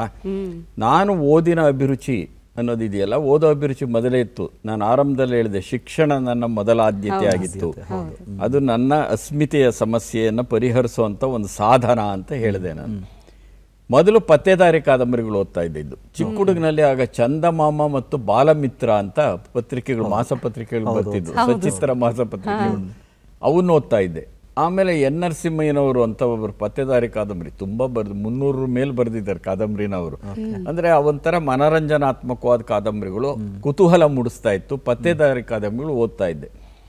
ಆನಂತರದಲ್ಲಿ ನಾನು ಆನಾ ಕೃಷ್ಣರಾಯರು, ತರ ಸುಬ್ಬರಾಯರು, ಬೀಚಿಯವರು, ತ್ರಿವೇಣಿಯವರು, ಎಂ ಕೆ ಇಂದಿರಾ ಅವರು, ಇವತ್ತು ಯಾರನ್ನ ಜನಪ್ರಿಯ ಕಾದಂಬರಿಕಾರರು ಅಂತ ಒಂದು ಹಣೆಪಟ್ಟಿ ಅಂಟಿಸಲಾಗಿದೆಯೋ ಅಂಥವ್ರದನ್ನು ಹೆಚ್ಚು ಓದ್ತಾ ಬಂದೆ. ಆಮೇಲೆ ನಿರಂಜನ, ಕಟ್ಟಿಮನಿ, ಇವೆಲ್ಲ ಸಾಹಿತ್ಯದ ವಿದ್ಯಾರ್ಥಿ ಆದ ಮೇಲೆ ನಾನು ಅಡಿಗರ ಇರ್ಬೋದು, ಕುವೆಂಪು ಇರ್ಬೋದು, ಬೇಂದ್ರೆಯವರು, ಪೂತಿನ ನರಸಿಂಹಸ್ವಾಮಿ ಓದಿದ್ದು. ಆದರೆ ಮೊದಲು ನನಗೆ ಓದಿನ ಅಭಿರುಚಿ ಮೂಡಿಸಿದವರಿದ್ದಾರಲ್ಲ, ಅವರನ್ನು ನಾನು ಎಂದೂ ಮರೆಯೋದಿಲ್ಲ. ಅವರು ಜನಪ್ರಿಯ ಕಾದಂಬರಿಕಾರರು ಅಂತ ಯಾರಿದ್ರು, ಅವರು ನನಗೆ ಓದುವ ಅಭಿರುಚಿಯನ್ನು ಮೂಡಿಸಿದ್ದು. ಆ ಓದನ್ನು ಕಲ್ತಿದ್ರಿಂದ ನಾನು ಇನ್ನೊಂದಕ್ಕೆ ಜಿಗಿಯೋದಕ್ಕೆ ಸಾಧ್ಯ ಆಯಿತು. ಆ ಒಂದು ಜಿಗಿತ ಇದೆಯಲ್ಲ, ಅಭಿರುಚಿಯ ಜಿಗಿತ ಇದೆಯಲ್ಲ, ಅದಕ್ಕೆ ತಳಪಾಯ ಹಾಕಿದವ್ರು ನಾವು ಮರಿಲೇಬಾರದು ಅಂತ ಅನಿಸುತ್ತೆ. ಹಾಗಾಗಿ ಯಾವುದೇ ಒಬ್ಬ ಲೇಖಕನಿಗೆ, ಲೇಖಕ ಅಥವಾ ಲೇಖಕಿ ಯಾರಾದರೂ ಆಗ್ಬೋದು, ಅಧ್ಯಯನ ಅನ್ನೋದು ಬಹಳ ಮುಖ್ಯ. ಅನುಭವದ ಜೊತೆಗೆ ಅಧ್ಯಯನಾತ್ಮಕವಾದಂಥ ಅರಿವು ಬಹಳ ಮುಖ್ಯ. ನಾವು ಏನು ಓದ್ತೀವಿ, ಆಗ ನಾವೆಲ್ಲಿ ನಿಂತಿದ್ದೀವಿ ಅಂತ ಗೊತ್ತಾಗುತ್ತೆ. ಹೌದು ಸರ್. ನಾನು ಎಷ್ಟೋ ಸಾರಿ ಹೇಳ್ತಿರ್ತೀನಿ, ಬರಗೂರಲ್ಲಿ ಏನೋ 1-2 ಸಾಲ ಬರೆದ್ರೆ ನಾನು ಬರಗೂರಿಗೆ ನಾನೇ ಮಹಾಕವಿ. ಆದರೆ ತುಮಕೂರಿಗೆ ಓದಕ್ಕೆ ಬಂದಾಗ ಗೊತ್ತಾಗುತ್ತೆ ನಾನು ಎಷ್ಟು ಜನರು ಹಿಂದಿದ್ದೀನಿ ಅಂತ. ಬೆಂಗಳೂರಿಗೆ ಬಂದಾಗ ಇನ್ನೂ ಗೊತ್ತಾಗುತ್ತೆ 1000 ಜನರು ಹಿಂದಿದ್ದೀನಿ ನಾನು ಅಂತ. ಅಂದರೆ ಬರಿತಾ ನನ್ನ ಮಿತಿಗಳು ಗೊತ್ತಾಗಬೇಕಾದ್ರೆ ಓದೋದು ಬಹಳ ಅಗತ್ಯ ಅಂತ ಅಂದ್ಕೊಂಡಿದ್ದೀನಿ ನಾನು. ನಿಜ ಸರ್. ಅಂದರೆ ಈಗ ನೀವು ಹೇಳಿದ್ರಲ್ಲ ಸಲ ಅಂದರೆ ನಿಮ್ಮೊಳಗಿನ ಅಸ್ಮಿತೆ ಓದು ಅನ್ನೋದಿತ್ತು, ಅದರೊಟ್ಟಿಗೆ ಕುತೂಹಲ, ಪತ್ತೆದಾರಿ ಕಾದಂಬರಿಗಳನ್ನು ಓದೋದಿರ್ಬೋದು, ಕಥೆಗಳನ್ನು ಓದೋದಿರ್ಬೋದು, ಇದೆಲ್ಲ ಜೊತೆಗೆ ಈ ವಿದ್ಯಾರ್ಥಿ ದಿಸೆಯಲ್ಲಿ ಸಾಕಷ್ಟು ನಮ್ಮೊಳಗಡೆ ಒಂದು ಕುತೂಹಲಗಳು, ಇಂಥದನ್ನು ಏನಾದರೂ ಪ್ರಯೋಗಾತ್ಮಕವಾಗಿ ಮಾಡಬೇಕು ಅಂದರೆ, ಈಗ ನಮಗೆ ಸಾಂಸ್ಕೃತಿಕವಾಗಿ ಏನೋ ಮಾಡಬೇಕು ಅಂತ ಹೇಳಿದಾಗ ಯಾವುದೋ ಒಂದು ಅಂದರೆ ಇದನ್ನೆಲ್ಲ ಓದಿದ್ದೀನಲ್ಲ, ನನ್ನ ಪ್ರೇರಣೆಯಿಂದ ಏನೋ ಒಂದು ಬರೆದು ಒಂದು ನಾಟಕ ಮಾಡಿಸ್ಬೇಕು ಅಥವಾ ಇನ್ನೇನೋ ಮಾಡಿಸ್ಬೇಕು, ಇಂಥದ್ದೆಲ್ಲಾದರೂ ಏನಾದರೂ ನಡೆದಿತ್ತಾ ಸರ್? ಸರ್, ನಮ್ಮೂರಲ್ಲಿ ಒಂದು ಕನ್ನಡ ಸಂಘ ಕಟ್ಟಿದ್ದೆ. ನಾನು ಓದ್ತಾ ಇರೋ ಸಂದರ್ಭದಲ್ಲಿ ಹೌದೌದು, ನಮ್ಮ ಸ್ನೇಹಿತರನ್ನ ಎಲ್ಲ ಸೇರಿಸಿಕೊಂಡು ಒಂದು ಕನ್ನಡ ಸಂಘ, ಕನ್ನಡ ಸಂಘವನ್ನ ಕಟ್ಟಿ ಅದರ ಆಶ್ರಯದ ಒಳಗಡೆ ಒಂದು 6 ರೂಪಾಯಿಗೆ ಒಂದು ರೂಮಿನ ಬಾಡಿಗೆ ತಗೊಂಡು ಅಲ್ಲಿ ಒಂದು ವಾಚನಾಲಯ ಶುರು ಮಾಡಿದ್ವಿ ನಾವು ಸ್ನೇಹಿತರು. ನಾನು ತುಮಕೂರಲ್ಲಿ ಓದ್ತಾ ಇದ್ದೆ, ರಜಾ ದಿನಗಳಲ್ಲಿ ಅಲ್ಲಿ ಬರ್ತಿದ್ದೆ. ತುಮಕೂರು ಹತ್ರ ಇದ್ದರಿಂದ ಆಗಾಗ್ಗೆ ಬರ್ತಿದ್ದೆ. ನಮ್ಮ ಸ್ನೇಹಿತರು ನೋಡ್ಕೊಳ್ತಾ ಇದ್ರು ಅದನ್ನ. ಅಂದ್ರೆ ದಿನಪತ್ರಿಕೆಗಳು ಬಂದ್ರೆ ಅಲ್ಲಿ ಒಂದು 1000 ಇತ್ತು, ಅಲ್ಲಿ ಹಾಕ್ಬಿಡ್ತಿದ್ವಿ, ಯಾರು ಬೇಕಾದ್ರೂ ಬಂದು ಓದ್ಕೊಂಡು ಹೋಗ್ಬೋದು. ಆಮೇಲೆ ಒಂದು ಚಿಕ್ಕ ಲೈಬ್ರರಿಯನ್ನು ಶುರು ಮಾಡಿದ್ವಿ. ಈ ತರ ಕಾದಂಬರಿಗಳು ಇಡೋದು, ಯಾರಾದ್ರೂ ಓದಬೇಕು ಅನ್ನೋರಿಗೆ ಕೊಡೋದು, ಇದು ಶುರುವಾಯಿತು. ಆ ಸಂದರ್ಭದ ಒಳಗಡೆನೆ ಅನೇಕ ಆಹ್ವಾನ ಪತ್ರಿಕೆಗಳನ್ನ ನಾನು ನಾಡಿಗೇರಿ ಕೃಷ್ಣರಾಯರು, ಆನ ಕೃಷ್ಣರಾಯರು, ದೊಡ್ಡ ಹೆಸರಿದ್ದಾರಲ್ಲ, ಅವ್ರಿಗೆ ಕಳಿಸ್ತಾ ಇದ್ದೆ. ಇದಕ್ಕಿದ್ದಾಗೆ ಒಂದ್ ದಿವಸ ಬರಗೂರ್ಗೆ ಒಂದು ಪತ್ರ ಬಂತು. ಅದು ಏನು, ಆನಾ ಕೃಷ್ಣರಾಯರಿಂದ, ಕಾದಂಬರಿ ಸಾರ್ವಭೌಮ ಅಂತ ಅವರು ಹೆಸರು ಗಳಿಸಿದಂಥವ್ರು. ನಾನು ನೀವು ಮಾಡ್ತಿರೋ ಅಂತ ಕನ್ನಡ ಸೇವೆ ಇದೆಯಲ್ಲ, ಬಹಳ ಅದ್ಭುತವಾದ್ದು, ಇದನ್ನ ಬಿಡಬೇಡಿ, ಮುಂದುವರಿಸಿ ಅಂತ ಬರೆದಿದ್ರು ಅವರು. ನಾಡಿಗೇರಿ ಕೃಷ್ಣರಾಯರು ಬರೆದ್ರು. ಅದು ಇನ್ನೂ ಉತ್ಸಾಹ ಬಂತು ನನಗೆ. ನಾನು 2ನೇ BA ಓದ್ತಿರುವಾಗ, ಆಗಲೂ ಈ ಕನ್ನಡ ಸಂಘ ಇತ್ತು ಅಲ್ಲಿ ನಮ್ಮೂರಲ್ಲಿ. ಆಗ ಮುಳ್ಳು ಹಾದಿ ಅಂತ ಒಂದು ನಾಟಕ ಬರೆದೆ. ಆ ನಾಟಕನೇ ನನ್ನ ಮೊದಲ ನಾಟಕ. ಆ ನಾಟಕವನ್ನ ಅಭಿನಯಿಸ್ತೀನಿ, ನಿರ್ದೇಶನ ನಾನೇ, ನಟನೂ ನಾನೇ. ಹೌದೌದು, ನಮ್ಮೂರೆಲ್ಲ ಅಭಿನಯಿಸಬೇಕು ಅದನ್ನ ಅಂತ ಹೇಳಿ. ಸೊ ಅದರ ಅಂತರ್ಜಾತೀಯ ವಿವಾಹ ಮತ್ತು ಕನ್ನಡ ಪರ ಪ್ರೇಮ ಇವೆರಡು ಸೇರ್ಕೊಂಡಂತ ಒಂದು ನಾಟಕ ಅದು. ಹೀಗೆ ಅದನ್ನ ಪ್ರಾಯೋಗಿಕವಾಗಿ, ನೀವು ಕೇಳಿದ್ರಲ್ಲ, ಅದನ್ನ ಪ್ರಾಯೋಗಿಕವಾಗಿ ಕ್ರಿಯಾಶೀಲಗೊಳಿಸಿದಂಥ ಒಂದು ಘಟನೆ. ಆಗ ನನಗೆ ಪ್ರೋತ್ಸಾಹ ಕೊಟ್ಟವರು ಆ ಪುಸ್ತಕ ಬರೆದಾಗ, ನಾಟಕ ಬರೆದಾಗ MS ರಾಮಲಿಂಗಪ್ಪ ಅಂತ ಒಬ್ಬ ನನ್ನ ಮೇಷ್ಟ್ರು ಕಾಲೇಜಲ್ಲಿ. ಆದರೆ ಅದರ ಮಿತಿಗಳೇನು ಅಂತ ತೋರಿಸ್ಕೊಟ್ಟವರು ಗೊರೂರು ರಾಮಸ್ವಾಮಿ ಅಯ್ಯಂಗಾರ್, ನಿಮ್ಗೆಲ್ಲ ಗೊತ್ತು. ಅವ್ರ ಮಗ ಸೀತಾರಾಮ್ ಅಂತ ಹೇಳಿ ನಮಗೆ ಸೋಷಿಯಾಲಜಿ ಲೆಕ್ಚರರ್ ಆಗಿದ್ರು. ಅದು ಪ್ರಿಂಟ್ ಆದ್ಮೇಲೆ ನನ್ನ ಸ್ನೇಹಿತ ಒಬ್ಬ ಪ್ರಿಂಟ್ ಹಾಕಿಸ್ತಾ ಅದೆಲ್ಲ ನೋಡ್ಕೊಂಡು ಅವ್ರು MS ರಾಮಲಿಂಗಪ್ಪ ಅನ್ನೋ ಮೇಷ್ಟ್ರು ಅದನ್ನು ಓದಿದ ಮೇಲೆ ನನ್ನ ಮಿತಿಗಳೇನು ಅಂತ ತೋರಿಸ್ಕೊಟ್ಟಿದ್ದು ಸೀತಾರಾಮ್, ಗೊರೂರು ರಾಮಸ್ವಾಮಿ ಅಯ್ಯಂಗಾರ್ ಅವರ ಮಗ ತೋರಿಸ್ಕೊಟ್ರು. ಅದು ನನಗೆ ಎಷ್ಟು ಮುಂದೆ ಅನುಕೂಲ ಮಾಡಿಕೊಡ್ತು ಅಂದರೆ, ನಾನು ಒಂದು ಹೈಸ್ಕೂಲ್ ಮೇಷ್ಟ್ರಾಗಿ ಹೋಗಿದ್ದೆ. ಅದನ್ನು ಪಾವಗಡ ತಾಲೂಕಿನ ಕೊಂಡೆತಿಮ್ಮನಹಳ್ಳಿ ಅಂತ ಹೇಳಿ ಇವತ್ತು ಜ್ಞಾಪಿಸ್ಕೋತೀನಿ. ಅಲ್ಲೂ ಅನೇಕ ನಾಟಕಗಳನ್ನು ಬರೆದು ಹುಡುಗರ ಹತ್ರ ಆಡಿಸ್ತಿದ್ದೆ. ಆದರೆ ಸೀತಾರಾಮ್ ಅವ್ರು ಹೇಳಿದ್ದು ನನಗೆ ಕೊರಿತಾ ಇರೋದು, ಕಡೆಗೆ ಒಂದು 8 ನಾಟಕ ಬರೆದೆ, ಯಾವುದನ್ನು ಪ್ರಕಟಿಸೋ ಧೈರ್ಯ ಮಾಡಲಿಲ್ಲ. ಯಾಕೆಂದರೆ ಕನ್ನಡದ ನಾಟಕ ಕ್ಷೇತ್ರ ಸ್ವಲ್ಪ ಸಮೃದ್ಧವಾಗಿ ಸುಖವಾಗಿರಲಿ ಅಂತ ಹೇಳಿ ಅದ್ರ ಮಿತಿ ನನಗೆ ಗೊತ್ತಾಗಿತ್ತು. ಹಾಗಾಗಿ ನಾನು ಉತ್ತಮ ನಾಟಕಕಾರ ಅಲ್ಲ ಅಂತ ನನಗೆ ಗೊತ್ತಾಯ್ತು. ಅದಕ್ಕೆ ಓದು ಬಹಳ ಮುಖ್ಯ ಅಂತ ಹೇಳಿದ್ದು. ಸೊ ಹೀಗೆ ನಾನು ಪ್ರಾಯೋಗಿಕವಾಗಿ ಇಲ್ಲಿ ಮಾಡಿದೆ. ಪ್ರೌಢಶಾಲೆ ಅಧ್ಯಾಪಕನಾಗಿ ಸಂದರ್ಭದಲ್ಲಿ ಮಕ್ಕಳ ಹತ್ರ ನಾಟಕಗಳನ್ನು ಆಡಿಸಿದೆ, ನಿರ್ದೇಶನ ಮಾಡಿದೆ. ಹಳ್ಳಿನಲ್ಲೇ ಒಂದು ಸಾಂಸ್ಕೃತಿಕ ವಾತಾವರಣ ನಿರ್ಮಾಣ ಮಾಡೋ ಅಂತ ಒಂದು ಸನ್ನಿವೇಶ ಇದೆಯಲ್ಲ, ಅದನ್ನು ಸೃಷ್ಟಿ ಮಾಡಿದೆ. ಇವತ್ತು ಆ ಊರಿನವ್ರು ನನಗೆ ಜ್ಞಾಪಿಸ್ಕೋತಾರೆ. ನಿಜ ಸರ್, ನಿಜ ಸರ್. ಒಂದು ಖುಷಿ ಆಗೋದೇನೆಂದರೆ ಸರ್, ಈಗ ತಾವು ವಿದ್ಯಾರ್ಥಿಗಳೇ ಆಗಿದ್ದಾಗಲೇ ಅಂದರೆ ನಮಗೂ ಈಗ ಆಸಕ್ತಿ ಅಭಿರುಚಿ ಇದ್ದಾಗ ನಾವು ಓದ್ತೀವಿ, ಪುಸ್ತಕಗಳನ್ನು ಓದ್ತೀವಿ, ನಮಗದು ಖುಷಿ ಕೊಡುತ್ತೆ, ತೃಪ್ತಿ ಕೊಡುತ್ತೆ, ಜ್ಞಾನ ಹೆಚ್ಚುತ್ತೆ, ಎಲ್ಲವೂ ಸರಿ. ಆದರೆ ಆಗಲೇ ಒಂದು ಕನ್ನಡ ಸಂಘ, ವಾಚನಾಲಯ ಅನ್ನೋದು ಅಂದರೆ ಎಲ್ಲರನ್ನ ಒಗ್ಗೂಡಿಸಿಕೊಂಡು ಕರ್ಕೊಂಡು ಹೋಗಬೇಕು ಅನ್ನೋಂಥ ಈ ಸಂಘಟನಾ ಕೌಶಲ್ಯ, ಸಂಘಟನಾ ಚಾತುರ್ಯ ಎಲ್ಲರಲ್ಲೂ ಇರೋದಿಲ್ಲ. ಮುಂದಿನ ಹಂತಗಳಲ್ಲೂ ಅದು ಎಷ್ಟು ಪೂರಕವಾಯಿತು ಸರ್ ತಮಗೆ? ಇಲ್ಲ, ನನಗೆ ಮೊದಲಿಂದ ನಾನು ಅನ್ನೋದಕ್ಕಿಂತ ನಾವು ಅನ್ನೋದ್ರ ಬಗ್ಗೆ ಆಸಕ್ತಿ ಜಾಸ್ತಿ. ಈಗ ನಾನು ಅಲ್ಲ, ನಾವು ಏನೇ ಮಾಡಿದ್ರು ನಾವು ಬರೀ ನಾನು ಅಲ್ಲ, ನಾನು ಮಾಡ್ತಿರ್ತೀನಿ ನಿಜ, ಆದರೆ ನಾನೊಬ್ಬನೇ ಮಾಡ್ತಿರ್ತೀನ. ಈಗ ಒಂದು ಸಿನಿಮಾ ಮಾಡ್ತೀನಿ ನಿಜ, ನಿರ್ದೇಶಕ ಬಹಳ ಮುಖ್ಯ ನಿಜ, ಆದರೆ ಒಬ್ಬ ಛಾಯಾಗ್ರಾಹಕ ಸರಿ ಇಲ್ಲದೆ ಇದ್ರೆ, ಸಂಕಲನಕಾರ ಸರಿ ಇಲ್ಲದೆ ಇದ್ರೆ, ಅಭಿನಯ ಮಾಡೋರು ಸರಿ ಇಲ್ಲದೆ ಇದ್ರೆ, ಅಷ್ಟೇ ಯಾಕೆ ಒಬ್ಬ ಲೈಟ್ ಬಾಯಿಗಳು ಅವರು ಸರಿ ಇಲ್ಲದೆ ಇದ್ರು ಅಲ್ವಾ, ನಾವೆಲ್ಲ ಸೇರ್ ಮಾಡ್ತೀವಿ. ಅದರ ಕೇಂದ್ರ ಪ್ರಜ್ಞೆ ನಿರ್ದೇಶಕ ಆಗಿರ್ತಾನೆ. ಹಾಗಾಗಿ ನಾನು ಇಡೀ ಜೀವನದಲ್ಲಿ ನಾನು ಅನ್ನುವ ಜಾಗಕ್ಕೆ ನಾವು ಅಂತಲೇ ಸೇರಿಸಿಕೊಂಡಿರೋದು. ಎಷ್ಟು ಸುಂದರವಾಗಿರುತ್ತೆ ಅಂತ ಇಡೀ ಒಂದು ವಿಚಾರಧಾರೆ ಸರ್. ಹಾಗಾಗಿ ನಾನು ಓದ್ತಾ ಇರುವಾಗಲೇ ಈ ಥರದ ಒಂದು ಸಂಘಟನೆ ಇದು. ಈಗ ಕಾಲೇಜ್ ಓದ್ತಾ ಇರೋವಂಥ ಸಂದರ್ಭದ ಒಳಗಡೆ ನಾನು ವಿದ್ಯಾರ್ಥಿ ಕ್ರಿಯಾ ಸಮಿತಿ ಅಧ್ಯಕ್ಷ ಆಗಿದ್ದೆ. ಆಗ ಒಂದು ಮುಷ್ಕರ ಸಹ ನಡೀತು. ಒಂದು ಷರತ್ತಿನ ಮೇಲೆ ಅಧ್ಯಕ್ಷ ಆಗಿದ್ದೆ ನಾನು. ಒಂದು ಕಲ್ಲು ಯಾರಾದರೂ ಎಸೆದ್ರು ನಾನು ಅಧ್ಯಕ್ಷ ಆಗಿರಲ್ಲ ಅಂತ ಹೇಳಿದ್ದೆ ನಾನು. ಏನಿದ್ರು ನಾವು ಸತ್ಯಾಗ್ರಹದ ಮುಖಾಂತರನೇ ಗೆಲ್ಲಬೇಕು ಅಂತ, ಗೆದ್ದಿದ್ದೂ ಉಂಟು. ಹಾಗಾಗಿ ಸಂಘಟನೆ ಎಲ್ಲರನ್ನು ಜೊತೆಲಿ ಕರ್ಕೊಂಡು ಹೋಗ್ಬೇಕು. ಬಹುಶಃ ಅದರ ಇದೆಯಲ್ಲ ಎಲ್ಲೋ ಒಂದು ಕಡೆ ಇದೂ ಸಹ ಒಂದು ರೀತಿ ಶ್ರೀನಿವಾಸ್ ಹೇಳೋದಾದ್ರೆ, ಯಾವುದನ್ನ ಐಡೆಂಟಿಟಿ ಕ್ರೈಸಿಸ್ ಅಂತ ಕರಿತೀವಿ ಅದರ ಫಲನೇ ಇದ್ದಿರ್ಬೋದು. ಇದು ಒಂದು ನಾ ಎಲ್ಲೋ ಒಂದು ಕಡೆ ನಾನು ಗುರುತಿಸ್ಕೊಳ್ಬೇಕು ನನ್ನ ವಾತಾವರಣದಲ್ಲಿ ನಾನು ನಿರ್ಲಕ್ಷ್ಯಕ್ಕೆ ಒಳಗಾದಂಥ ವಲಯದಿಂದ ಬಂದಿದ್ದೇನೆ. ಸೊ ಹಾಗಾಗಿ ನಾನು ಹೇಗೆ ನಾನೊಬ್ಬನೇ ಗುರುತಿಸ್ಕೊಳ್ಬೇಕಾ?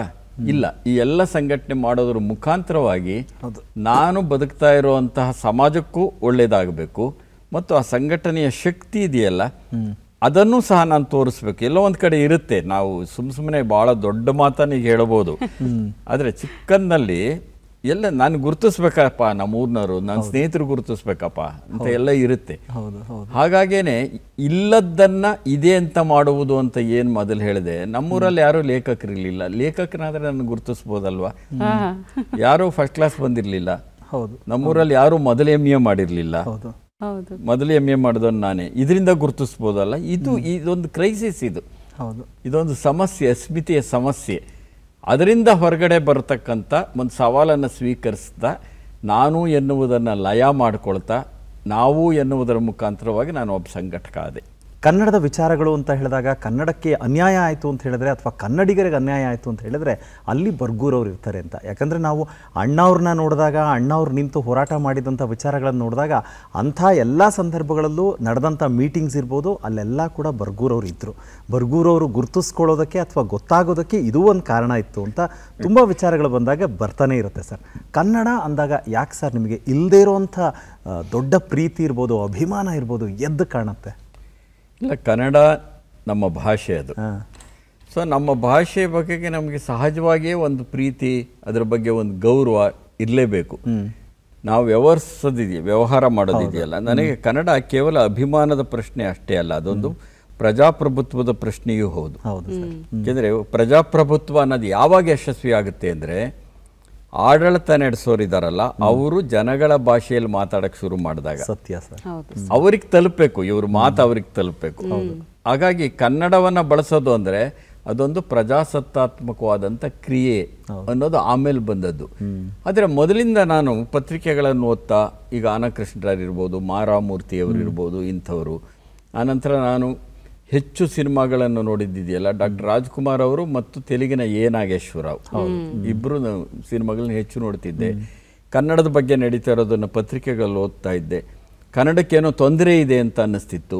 ನಾನು ಸ್ವಭಾವತಃನೇ ನನ್ನ ಒಳಗಡೆ ನನಗೆ ಅವ್ಯಕ್ತವಾಗಿಯೋ ವ್ಯಕ್ತವಾಗಿಯೋ, ಪ್ರಜ್ಞಾಪೂರ್ವಕವಾಗಿಯೋ ಅಪ್ರಜ್ಞಾಪೂರ್ವಕವಾಗಿಯೋ ನಿರ್ಲಕ್ಷ್ಯಕ್ಕೆ ಒಳಗಾದಂತಹ ವಲಯಗಳ ಬಗ್ಗೆ ವಿಶೇಷವಾದಂಥ ಪ್ರೀತಿ ಮತ್ತು ಗೌರವ, ಆಸಕ್ತಿ ಇದೆ ನನಗೆ. ಅದು ಸಾಮಾಜಿಕವಾಗಿರ್ಬೋದು, ಆರ್ಥಿಕವಾಗಿರ್ಬೋದು, ಭಾಷಿಕವಾಗಿರ್ಬೋದು. ಅರೆ ಕನ್ನಡಕ್ಕೆ ಇಷ್ಟೆಲ್ಲ ತೊಂದರೆ ಬರ್ತಿದ್ಯಾ? ಹಾಗಾದ್ರೆ ನಾವು ಕನ್ನಡವನ್ನು ಉಳಿಸ್ಕೊಳ್ಬೇಕು. ಸೊ ಇದು ಮೊದಲಿಂದ ನನಗೆ ಬಂತು. ನಾನು ಪಾವಗಡ ತಾಲೂಕಿನ ಕೊಂಡೆತಿಮ್ಮನಹಳ್ಳಿ ಅನ್ನೋ ಊರಿನಲ್ಲಿ, ಹಳ್ಳಿನಲ್ಲಿ ಒಬ್ಬ ಪ್ರೌಢಶಾಲೆ ಅಧ್ಯಾಪಕ ಆಗಿದ್ದಾಗ ಇಡೀ ತಾಲೂಕು ತೆಲುಗು ಪ್ರಭಾವ ಜಾಸ್ತಿ ಇದೆ ಅಲ್ಲಿ. ಹೌದು ಹೌದು ಸರ್. ಅಲ್ಲಿ ಸುಮಾರು 5-6 ಊರುಗಳಲ್ಲಿ ನಮ್ಮ ವಿದ್ಯಾರ್ಥಿಗಳನ್ನ ಹಿಡ್ಕೊಂಡು ಕನ್ನಡ ಸಂಘ ಕಟ್ಟಿಸಿದ್ದೆ ಆಗ್ಲೇನೆ. ಹೌದೌದು, ಕನ್ನಡ ಸಂಘ ಕಟ್ಟಿಸೋದು, ಒಂದಷ್ಟು ಪೇಪರ್ ಓದಾಗ ಮಾಡಿ ನೀವು ಅಂತ ಹೇಳೋದು. ಸೊ ಇವೆರಡೂ ಒಟ್ಟೊಟ್ಟಿಗೆ ಬಂದದ್ದು ನಿಜ. ಆಮೇಲೆ ಬರ್ತಾ ಬರ್ತಾ ಅನ್ಸಕ್ ಶುರುವಾಯ್ತು ನನಗೆ, ಕನ್ನಡವನ್ನು ಉಳಿಸೋದು ಅಂದ್ರೆ ಹೇಗೆ, ಈ ಪ್ರಶ್ನೆ ಇದೆಯಲ್ಲ ನಮ್ಮಲ್ಲಿ. ಹೌದು, ಕನ್ನಡ ಬೋರ್ಡಲ್ಲೂ ಉಳುಬೇಕು, ಕನ್ನಡ ಬೋರ್ಡಲ್ಲಿ ಬರಲೇಬೇಕು, ಅದ್ರ ಬಗ್ಗೆ ಎರಡು ಮಾತಿಲ್ವೇ ಇಲ್ಲ. ಆದರೆ ಬೋರ್ಡನ್ನು ದಾಟಿ ಬದುಕಿನಲ್ಲಿ ಉಳಿಬೇಕು, ಇದು ಸತ್ಯ ಸರ್. ಆಮೇಲೆ ಬದುಕಿಸ್ಬೇಕು ಕನ್ನಡ ನಮ್ಮನ್ನ. ಅಂದರೆ ಕನ್ನಡವನ್ನು ಬದುಕಿನ ಭಾಷೆ ಮಾಡಿ ನೀವು ಜನಗಳ ಮುಖಾಂತರ ಭಾಷೆಯನ್ನು ನೋಡೋದು ಒಂದು ವಿಧಾನ, ಭಾಷೆಯ ಮುಖಾಂತರ ಜನಗಳನ್ನು ನೋಡೋದು ಇನ್ನೊಂದು ವಿಧಾನ. ನಾನು ಜನಗಳ ಮುಖಾಂತರ ಭಾಷೆಯನ್ನು ನೋಡೋಕೆ ಇಷ್ಟಪಡ್ತೇನೆ. ನೀವು ಕನ್ನಡ ಜನರನ್ನ ಬದುಕಿಸಿ ಅವ್ರ ಕನ್ನಡವನ್ನು ಉಳಿಸ್ಕೊಳ್ತಾರೆ. ಆದ್ರಿಂದ ನಾನು ಜನಕನ್ನಡಂ ಗೆಲ್ಗೆ ಅಂತ ಹೇಳೋದು. ಜನಕನ್ನಡಂ ಗೆಲ್ಗೆ. ಇಲ್ಲಿರುವ ಉದ್ಯೋಗಕ್ಕೆ ಕನ್ನಡ ಭಾಷೆ ಒಂದು ಷರತ್ತಾಗಿರಬೇಕು. ಆಡಳಿತಕ್ಕೆ ಕನ್ನಡ ಮುಖ್ಯವಾಗಿ ಪೂರ್ಣ ಪ್ರಮಾಣದಲ್ಲಿ ಬೇಕೇ ಬೇಕು. ಇಲ್ಲಿರೋರು ಇದು ಕರ್ನಾಟಕಕ್ಕೆ ಸಂಬಂಧಪಟ್ಟದ್ದು. ನೀವು ತಮಿಳ್ನಾಡಿಗೆ ಹೋಗಿ ಅದು ತಮಿಳಿಗೆ ಸಂಬಂಧಪಟ್ಟಿದ್ದು, ಆಂಧ್ರಕ್ಕೆ ಹೋಗಿ ಆಂಧ್ರಕ್ಕೆ ಸಂಬಂಧಪಟ್ಟದ್ದು. ಆಯಾ ರಾಜ್ಯ ಭಾಷೆಯನ್ನ ಕಲಿಯದೆ ಅಲ್ಲಿ ಯಾವ ವ್ಯವಹಾರವೂ ನಡೆಯಬಾರದು ಅಲ್ಲಿರೋರ್ಗೆ. ಯಾಕೆಂದ್ರೆ ಒಬ್ರಿಗೊಬ್ರಿಗೆ ಸ್ನೇಹ ಬರೋದು ಹೇಗೆ, ಮನುಷ್ಯ ಸಂಬಂಧ ಕುದುರೋದು ಹೇಗೆ ಅಲ್ವಾ? ದ್ವೀಪಗಳಾಗ್ಬಿಡ್ತೀವಿ ನಾವು. ಒಂದೇ ರಾಜ್ಯದಲ್ಲಿದ್ದು ದ್ವೀಪಗಳಾಗೋದಲ್ಲ, ದ್ವೀಪಗಳನ್ನ ದಾಟುವುದೇ ನಿಜವಾದ ಮನುಷ್ಯ. ಆ ಥರ ಆಗಬೇಕು. ಹೀಗೆ ಕನ್ನಡಕ್ಕೆ ನನ್ನದೇ ಆದಂಥ ಒಂದು ಸೈದ್ಧಾಂತಿಕತೆ ಇದೆ, ಅದು ಅಭಿಮಾನದಿಂದ ಒಂದು ಸೈದ್ಧಾಂತಿಕತೆ ಇದೆ. ಹಾಗಾಗಿ ನಾನು ಯಾವಾಗಲೂ ಹೇಳ್ತೇನೆ, ಕನ್ನಡವನ್ನು ಅನ್ನದ ಭಾಷೆಯನ್ನಾಗಿ ಪರಿವರ್ತಿಸಿ. ಅನ್ನದ ಭಾಷೆ ಮಾಡೋದು ಅಂತ ಅಂದರೆ ಕನ್ನಡವನ್ನು ಕಲಿಯೋದ್ರಿಂದ ನಮ್ಗೇನೋ ಇಲ್ಲ ಆಗುತ್ತೆ ಅಂತ ಅನ್ನಿಸ್ಬೇಕು ಜನಗಳಿಗೆ. ಇವತ್ತು ಕಾಲ ಬದಲಾಗಿರೋ ಸಂದರ್ಭದ ಒಳಗಡೆ ಆದರ್ಶ ಮತ್ತು ವಾಸ್ತವಗಳ ನಡುವೆ ಒಂದು ಸಂಘರ್ಷ ನಡೀತಿದೆ ಇವಾಗ. ಹೌದು ಸರ್, ಅಲ್ವಾ? ನಾವು ವಾಸ್ತವದಲ್ಲೂ ನಿಂತು ಆದರ್ಶಗಳನ್ನ ಅನ್ವಯಿಸ್ಕೊಳ್ಬೇಕಾಗಿರುತ್ತೆ. ಸತ್ಯವಾದ ಮಾತು ಸರ್. ಯಾಕಂದ್ರೆ ನಾವಿವತ್ತು ಕನ್ನಡ ನಿರೂಪಕರಾಗಿ ನಾವು ಹೇಳ್ತೀವಿ ಬಹಳ ಮನಸ್ಸೋ ಇಚ್ಛೆ, ಯಾಕಂದ್ರೆ ಮನಸ್ಸು ತುಂಬಿ ಹೇಳ್ತೀವಿ, ಕನ್ನಡ ನಮಗೆ ಬದುಕಿಸ್ಬಿಟ್ಟಿದೆ, ಕನ್ನಡ ನಮ್ಮ ಅನ್ನದ ಭಾಷೆಯಾಗಿದೆ ಅನ್ನುವಂಥ ಹೆಮ್ಮೆಯ ಜೊತೆಗೆ ಸರ್, ಕನ್ನಡ ಸೇವೆ ಅಂತ ಬಂದಾಗ ತಾವು ಕನ್ನಡ ಅಭಿವೃದ್ಧಿ ಪ್ರಾಧಿಕಾರದ ಅಧ್ಯಕ್ಷರಾದಾಗ ಒಂದು ಐತಿಹಾಸಿಕ ನಿರ್ಧಾರ ತೆಗೆದುಕೊಳ್ತೀರಿ. ಯಾಕಂದರೆ ಕನ್ನಡ ಮಾಧ್ಯಮ ಶಾಲೆಯಲ್ಲಿ ಓದಿದಂಥವರಿಗೆ ಮುಂದೆ ವೈದ್ಯರಾಗಬೇಕು ಅಥವಾ ಇಂಜಿನಿಯರ್ ಆಗಬೇಕು ಅನ್ನುವಂಥದ್ದಂದರೆ 5% ಮೀಸಲಾತಿ ಅನ್ನುವಂಥದ್ದು ಬಹಳ ದೊಡ್ಡ ನಿರ್ಧಾರ ಸರ್. ಈ ಯೋಚನಾ ಲಹರಿಗೆ ಮತ್ತೊಮ್ಮೆ ನಾವು ಅಭಿನಂದನೆ ಹೇಳಬೇಕು. ಯಾಕಂದರೆ ಇವತ್ತು ಎಷ್ಟು ಜನ ಅದರ ಒಂದು ಸದುಪಯೋಗನ ಪಡ್ಕೊಳ್ತಾ ಇದ್ದಾರೆ, ಅದ್ರ ಬಗ್ಗೆ ಹೇಳಿ ಸರ್. ನಾನು ಕನ್ನಡ ಅಭಿವೃದ್ಧಿ ಪ್ರಾಧಿಕಾರದ ಅಧ್ಯಕ್ಷ ಆದಾಗ ನನಗನ್ಸಿದ್ದು ಕನ್ನಡದ ಹೆಸರಿನಲ್ಲಿ ದೊಣ್ಣೆ ಹಿಡ್ಕೊಂಡಿರೋ ಅಧ್ಯಕ್ಷ ಆಗಬೇಕು ಅಂತ ಅನ್ನಿಸ್ಲಿಲ್ಲ ನನಗೆ. ಹಾಗಲ್ಲ, ಪ್ರೀತಿ ಬೇಕು ಅಂತ. ನಾನು ಶುರು ಮಾಡಿದ ಕೆಲಸ ಇದೆಯಲ್ಲ, ಆಗಿನ ಸರ್ಕಾರ ಸಹ ಅಷ್ಟೇ ಸಹಕಾರ ಕೊಡ್ತು. ಆಗ SM ಕೃಷ್ಣ ಅವರು ಮುಖ್ಯಮಂತ್ರಿಗಳಾಗಿದ್ದರು. ಭಾಷಾ ಅಲ್ಪಸಂಖ್ಯಾತರಿಗೆ ಅಂತ ಹೇಳಿ 100 ಕನ್ನಡ ಕಲಿಕಾ ಕೇಂದ್ರಗಳನ್ನು ಆರಂಭಿಸಿದೆ ನಾನು ರಾಜ್ಯದ ಬೇರೆ ಬೇರೆ ಕಡೆ. ಅವರವರನ್ನೇ ತೊಡಗಿಸ್ತೆ. ಮುಸ್ಲಿಂ ಸಂಘಟನೆಗಳನ್ನು ತೊಡಗಿಸ್ತೆ, ಮಲಯಾಳಿ ಸಂಘಟನೆಗಳನ್ನು ತೊಡಗಿಸ್ತೆ, ತಮಿಳು ಸಂಘಟನೆಗಳನ್ನು ತೊಡಗಿಸ್ತೆ, ತೆಲುಗಿನವ್ರನ್ನ ತೊಡಗಿಸ್ತೆ. ಸಾಮಾನ್ಯವಾಗಿ ತೆಲುಗಿನವ್ರಿಗೆ ಕನ್ನಡ ಸಾಮಾನ್ಯವಾಗಿ ಹೆಚ್ಚು ಬರ್ತಿರುತ್ತೆ ಇಲ್ಲ. ಹೀಗೆ ಮಾಡಿ 100 ಕಡೆ ಕನ್ನಡೇತರರಿಗೆ ಕನ್ನಡವನ್ನು ಪ್ರೀತಿಯಿಂದ ಕಲಿಸೋ ಥರ ಮಾಡಿದೆ. ಆಮೇಲೆ ನನಗನ್ನಿಸ್ತು, ನಾವು ಕನ್ನಡ ಮಾಧ್ಯಮ ತಗೋಬೇಕು ಅಂತೀವಿ, ಎಲ್ಲ ಮಾಡ್ತೀವಿ ಸರಿ, ಆದರೆ ಇವತ್ತು ಕಾಲ ಬದಲಾಗಿರೋ ಕಾಲದಲ್ಲಿ ಕನ್ನಡ ಮಾಧ್ಯಮವನ್ನು ತೆಗೆದುಕೋಬೇಕು ಅಂತ ಹೇಳಿ ಅವ್ರಿಗೊಂದು ಪ್ರೇರಣೆ ಒದಗಿಸೋದು ಏನಾದರೂ ಬೇಕಲ್ವಾ? ಹೌದು. ಸೊ ಆಗ ನನಗನ್ಸಿದ್ದು, ಕನ್ನಡ ಮಾಧ್ಯಮವನ್ನು ಓದಿದವರಿಗೆ, ಕಡೇ ಪಕ್ಷ ಪ್ರೌಢಶಾಲೆಯವರೆಗೆ ಓದಿದವರಿಗೆ ಉದ್ಯೋಗದಲ್ಲಿ ಮತ್ತು ವೃತ್ತಿ ಶಿಕ್ಷಣದಲ್ಲಿ ಆದ್ಯತೆ ಕೊಡಬೇಕು ಅಂತ ಸರ್ಕಾರದ ಮೇಲೆ ಒತ್ತಾಯ ತಂದೆ ನಾನು. ಆದ್ಯತೆ, ನಾನು ಮೀಸಲಾತಿ ಅಂತ ಕರೆದಿರಲಿಲ್ಲ, ಸುಮಾರು ಒತ್ತಾಯ ತರ್ತಾನೆ ಇದ್ದೆ. ಆದರೆ ಹಾಗೆ ಮಾಡೋಕ್ಕಾಗಲ್ಲ ಅಂತ ಅನೇಕ ಅಧಿಕಾರಿಗಳು ಹೇಳ್ತಿದ್ರು. ಬಿಹಾರದಲ್ಲಿ ಯಾವುದೋ ಒಂದು ಕೋರ್ಟಲ್ಲಿ ಭಾಷಾಧಾರಿತವಾಗಿರ್ತಕ್ಕಂಥ ವಿಷಯಕ್ಕೆ ಕೋರ್ಟಲ್ಲಿ ಬಿದ್ದೋಗಿತ್ತು, ಆಂಧ್ರದಲ್ಲಿ ಬಿದ್ದೋಗಿತ್ತು. ಆಗ ಉನ್ನತ ಶಿಕ್ಷಣ ಸಚಿವರಾಗಿದ್ದರು ಡಾಕ್ಟರ್ ಜಿ ಪರಮೇಶ್ವರ್ ಅವರು. ಅವ್ರ ಜೊತೆ ಚರ್ಚೆ ಮಾಡಿ ನಾನು ವೃತ್ತಿ ಶಿಕ್ಷಣ ಎಲ್ಲ ಅವ್ರಿಗೆ ಬರ್ತಾ ಇತ್ತಲ್ಲ, ಆ ಕಾರಣಕ್ಕೆ ಚರ್ಚೆ ಮಾಡಿ ಎಲ್ಲ ತೀರ್ಪುಗಳನ್ನು ತರಿಸ್ಕೊಂಡು ಅವರು ಏನೇನು ಅಧಿಕಾರಿಗಳು ಹೇಳ್ತಾರೆ ಅದಕ್ಕೆಲ್ಲ ಸರಿಯಾದ ಉತ್ತರ ಕೊಟ್ಟು ಭಾಷೆ ಆಧಾರದ ಮೇಲೆ ಸಹ ಕಡೆ ಪಕ್ಷ ನಾವು ಒಂದಷ್ಟು ಮೀಸಲಾತಿ ಕೊಡೋಕ್ಕೆ ಸಾಧ್ಯ ಅಂತ ಹೇಳಿ ಒಪ್ಪಿಸ್ತೆ. ಸಚಿವ ಸಂಪುಟಕ್ಕೆ ಹೋಯಿತು. ಅವಾಗ ಅದಕ್ಕೆ ಟಿಪ್ಪಣಿ ರೆಡಿ ಮಾಡ್ಕೊಂಡು ಹೋದವರು ಡಾಕ್ಟರ್ ಜಿ ಪರಮೇಶ್ವರ್ ಅವರು. ಅದಕ್ಕಾಗಿಯೇ ನಾನು ಅವರ ಹೆಸರನ್ನು ಹೇಳ್ತಿದ್ದೀನಿ. ಆಗ ನಾನು ಕಡೆ ಪಕ್ಷ ಆದ್ಯತೆ ಅಂತ ಹಾಕಿಸಿದ್ದೆ. ಒಳ ಮೀಸಲಾತಿ ಕೊಡಿ ಅಂತ ಕೇಳಿದ್ದೆ ನಾನು. 5% ಕನ್ನಡ ಮಾಧ್ಯಮದಲ್ಲಿ ಓದಿದವರಿಗೆ ಪ್ರತಿ ಕ್ಯಾಟಗರಿಯಲ್ಲಿ, ಅಂದರೆ ಮೀಸಲಾತಿಯ ಪ್ರತಿ ಕ್ಯಾಟಗರಿಯಲ್ಲಿ, ಸಾಮಾನ್ಯ ವರ್ಗದಲ್ಲಿ ಎಲ್ಲದರಲ್ಲೂ 5% ಅದು ಬರೀ ಒಟ್ಟಾರೆ 5% ಅಲ್ಲ. ಆಮೇಲೆ ಉದ್ಯೋಗದಲ್ಲೂ ಹಾಗೆ ಇರಬೇಕು ಅಂತ ಹೇಳಿ ಅದು ಒಂದು ಐತಿಹಾಸಿಕವಾದಂಥ ನಿರ್ಧಾರ. ಸಂಪುಟ ನಿರ್ಧಾರ ತಗೊಂಡು ಆದೇಶ ಆಯಿತು. ಈಗಲೂ ಅನೇಕರು ಅದರ ಉಪಯೋಗವನ್ನು ಪಡಿತಿದ್ದಾರೆ. ಒಂದು ದಿವಸ ನನಗೊಂದು ಇನ್ಲ್ಯಾಂಡ್ ಕವರಲ್ಲಿ ಒಂದು ಪತ್ರ ಬಂತು. ನಾನು ಇವತ್ತು ಬಹಳ ಖುಷಿಯಿಂದ ಅದನ್ನ ಸ್ಮರಿಸ್ಕೊಳ್ತೀನಿ. ಆ ವ್ಯಕ್ತಿ ಯಾರು ಅಂತ ಗೊತ್ತಿಲ್ಲ. ನನಗೊಂದು ಪತ್ರ ಬರೆದಿದ್ರು, ನಮ್ಮ ಮನೆ ವಿಳಾಸಕ್ಕೆ ಬಂತು. ಅರ್ಧಂಬರ್ಧ ಇತ್ತು ವಿಳಾಸ, ಆದರೂ ನಮ್ಮ ಮನೆಗೆ ಬಂತು ಅದು. ಅವರು ಇಷ್ಟೇ ಬರೆದಿದ್ರು, ಸರ್ ನಾನು ಒಬ್ಬ ಆಟೋ ಡ್ರೈವರ್, ನನ್ನ ಮಗಳಿಗೆ ಕನಕಪುರ ರಸ್ತೆಯಲ್ಲಿರ್ತಕ್ಕಂಥ ಒಂದು ಇಂಜಿನಿಯರಿಂಗ್ ಕಾಲೇಜಲ್ಲಿ ನಿಮ್ಮ ಕೋಟಾದ ಕಾರಣಕ್ಕಾಗಿ ಉಚಿತವಾದಂಥ ಸೀಟು ಸಿಕ್ಕಿದೆ ಸರ್, ನಿಮಗೆ ಧನ್ಯವಾದಗಳು ಅಂತ ಬರೆದಿದ್ದ. ಅದು ಸಾರ್ಥಕವಾದ ಕ್ಷಣ ಅಷ್ಟೇ. ನಾವು ಹೀಗೆ ಕನ್ನಡದ ಅಭಿವೃದ್ಧಿಯನ್ನು ಮಾಡೋದಕ್ಕೆ ಬೇರೆ ಬೇರೆ ಮಾರ್ಗಗಳನ್ನು ಹುಡುಕಬೇಕಾಗಿದೆ ಇವತ್ತು. ಸತ್ಯ ಅಂತ ಮಾರ್ಗಗಳನ್ನು ಹುಡುಕಿ ವಾಸ್ತವದ ನೆಲೆಯಲ್ಲಿ ಕನ್ನಡವನ್ನು ಉಳಿಸೋದು ಹೇಗೆ. ಅದಕ್ಕೆ ಮೊದಲು ಕನ್ನಡ ಜನ ಉಳಿಸಿ, ಕನ್ನಡದ ಹೆಸರಲ್ಲಿ ಕನ್ನಡ ಜನ ಉಳಿಸಿ. ಹೌದು ಸರ್, ಅವಾಗ ಅವರು ಕನ್ನಡವನ್ನು ಉಳಿಸ್ಕೋತಾರೆ. ನಾನು ಆಗಲೇ ಮಾತಾಡ್ತಾ ಅಣ್ಣವ್ರ ಹೆಸರು ಹೇಳಿದೆ ಸರ್.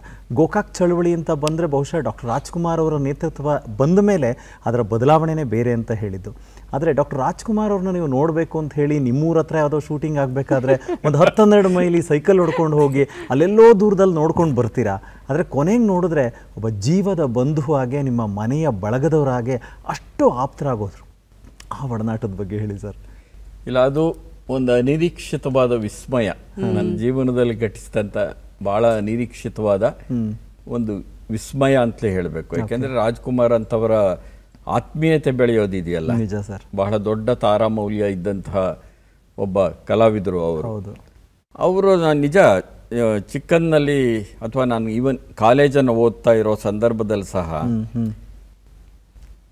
ಅವರನ್ನು ಮೊದಲು ನೋಡಿದ್ದನ್ನು ಹೇಳ್ತೀನಿ ನಾನು. ಮೊದಲು ನೋಡಿದ್ದು ತುಮಕೂರಿಗೆ ಅವರು ಒಬ್ಬರು ಯಾರೋ ಮಹಾದೇವ ಸ್ವಾಮಿ ಅಂತ ಒಂದು ಕಂಪನಿ ಇತ್ತು. ಮಹಾದೇವ ಸ್ವಾಮಿ ಅನ್ನೋರು ಯಾರೋ ಅನ್ನೋದು ತಪ್ಪು ಆ ಮಾತು. ಮಹಾದೇವ ಸ್ವಾಮಿಯವರು ಭಾಳ ಪ್ರಸಿದ್ಧರಾದಂಥ ರಂಗಭೂಮಿಯ ಕಲಾವಿದರು ಹೌದು ಮತ್ತು ಮಾಲೀಕರು ಹೌದು ಒಂದು ಕಂಪನಿಗೆ. ಅವರ ಸಹಾಯಾರ್ಥವಾಗಿ ರಾಜ್ಕುಮಾರ್ ಅವರು ಎಚ್.ಎಂ. ನಾಯಕ ನಾಟಕ ಆಡಕ್ಕೆ ಬಂದಿದ್ರು. ಅದಕ್ಕಿಂತ ಮುಂಚೆ ರಾಜ್ಕುಮಾರ್ ನೋಡಿದ್ದು 1961-62 ಇಸ್ವಿ ಅಂತ ಕಾಣಿಸುತ್ತೆ. ರಾಜ್ಕುಮಾರ್ ಅವರ ನೇತೃತ್ವದಲ್ಲಿ ಚೆನ್ನೈನಿಂದ ಬಂದಂಥ ಎಲ್ಲ ಕನ್ನಡ ಕಲಾವಿದರು 1 ತಿಂಗಳು ಕರ್ನಾಟಕವನ್ನು ಸುತ್ತಿದ್ರು. ಯಾಕೆಂದ್ರೆ ಪ್ರವಾಹ ಬಂದು ಜನ ಸಂಕಷ್ಟದಲ್ಲಿದ್ದರು. ಇವ್ರ ನೇತೃತ್ವದಲ್ಲಿ 1 ತಿಂಗಳು ಪ್ರವಾಸ ಮಾಡಿ ಹಣವನ್ನ ಸಂಗ್ರಹಿಸಿ ಸರ್ಕಾರಕ್ಕೆ ಕೊಟ್ಟರು ರಾಜ್ಕುಮಾರ್ ಅವರ ನೇತೃತ್ವದಲ್ಲಿ. ಆಗ ತುಮಕೂರಿಗೆ ಬಂದಿದ್ರು. ರಾತ್ರಿ 10 ಗಂಟೆ ಅವರು ಬಂದಾಗ ಒಂದು ತೆರೆದ ಜೀಪ್ನಲ್ಲಿ ಬಂದು ಎಲ್ಲರ ಹತ್ರ ಹಣ ಸಂಗ್ರಹಿಸ್ತಾ ಇದ್ರು, ಕೆಳಗಡೆ ಇಳಿದು ಸಂಗ್ರಹಿಸ್ತಿದ್ರು. ಮೊದಲು ಅದನ್ನು ನೋಡಿದ್ದು ನಾನು ತುಮಕೂರಿನಲ್ಲಿ. ಆನಂತರ ನೋಡಿದ್ದೀಗ ಎಚ್.ಎಂ. ನಾಯಕ ನಾಟಕ ಅಂತ ಹೇಳಿದ್ನಲ್ಲ, 3 ದಿವಸ ತುಮಕೂರಲ್ಲಿ ಅವರು ಎಚ್.ಎಂ. ನಾಯಕ ನಾಟಕ ಮಾಡಿದ್ರು. ಎಚ್.ಎಂ. ನಾಯಕನ ಪಾತ್ರ ಮಾಡ್ತಿದ್ರು. 3 ದಿವಸ ಹೋಗಿ 8 ಆಣೆ ಕೊಟ್ಟು ನಾನು ಚಾಪೆ ಮೇಲೆ ಕೂತ್ಕೊಂಡು ಆ ನಾಟಕ ನೋಡಿದ್ದೆ. ಸ್ಟೇಜ್ ಮೇಲೆ ನಾನು ನೋಡ್ತೀವಿ, ಮೀಸೆ ಗೀಸೆ ಇಟ್ಕೊಂಡು ಅವರ ಸಂಭಾಷಣೆಯ ವೈಖರಿ ಇದೆಯಲ್ಲ, ಅದು ಅವರಿಗೆ ಅವರೇ ಸಾಟಿ ಅದನ್ನ ಹೇಳೋದ್ರಲ್ಲಿ. ಆದ್ರೆ ನಿಜವಾಗಿ ರಾಜ್ಕುಮಾರ್ ನೋಡೋದು ಹೇಗೆ, ಅವತ್ತು ನೋಡಿದವ್ ನೋಡೇ ಇಲ್ವಲ್ಲ ಅಂತ. ಅದಕ್ಕೆ ಅವರು ಕಂಪನಿಯನ್ನ ಪ್ರವೇಶ ಮಾಡಕ್ ಮುಂಚೆ ಬಂದಲ್ಲೆಲ್ಲ ಕಾರ್ ಇಳಿದು ಕಾರ್ನಲ್ಲಿ ಕರ್ಕೊಂಡ್ಬರೋರು ನಡ್ಕೊಂಡು ಹೋಗ್ತಿದ್ರಲ್ಲ, ಅದನ್ನ ನೋಡ್ಬೇಕು ಅಂತ ಕಾಯ್ತಾ ಇದ್ದೆ ನಾನು. ಅವಾಗ ನಿಜವಾದ ರಾಜ್ಕುಮಾರ್ ಇರ್ತಾರೆ, ಎಚ್.ಎಂ. ನಾಯಕ ಇರೋದಿಲ್ಲ. ಇದರ ನಂತರದಲ್ಲಿ ನಾನು ನೋಡಿದ್ದು ನಾಮಚಿಲ್ಮೆ ಅನ್ನುವಂತ ಒಂದು ಸ್ಥಳದಲ್ಲಿ ಅವ್ರು ಶೂಟಿಂಗ್ ಆಗ್ತಾ ಇತ್ತು. ಸೈಕಲ್ ತುಳ್ಕೊಂಡು ಹೋಗಿ ನೋಡ್ಕೊಂಡು ಬಂದಿದ್ದೆ.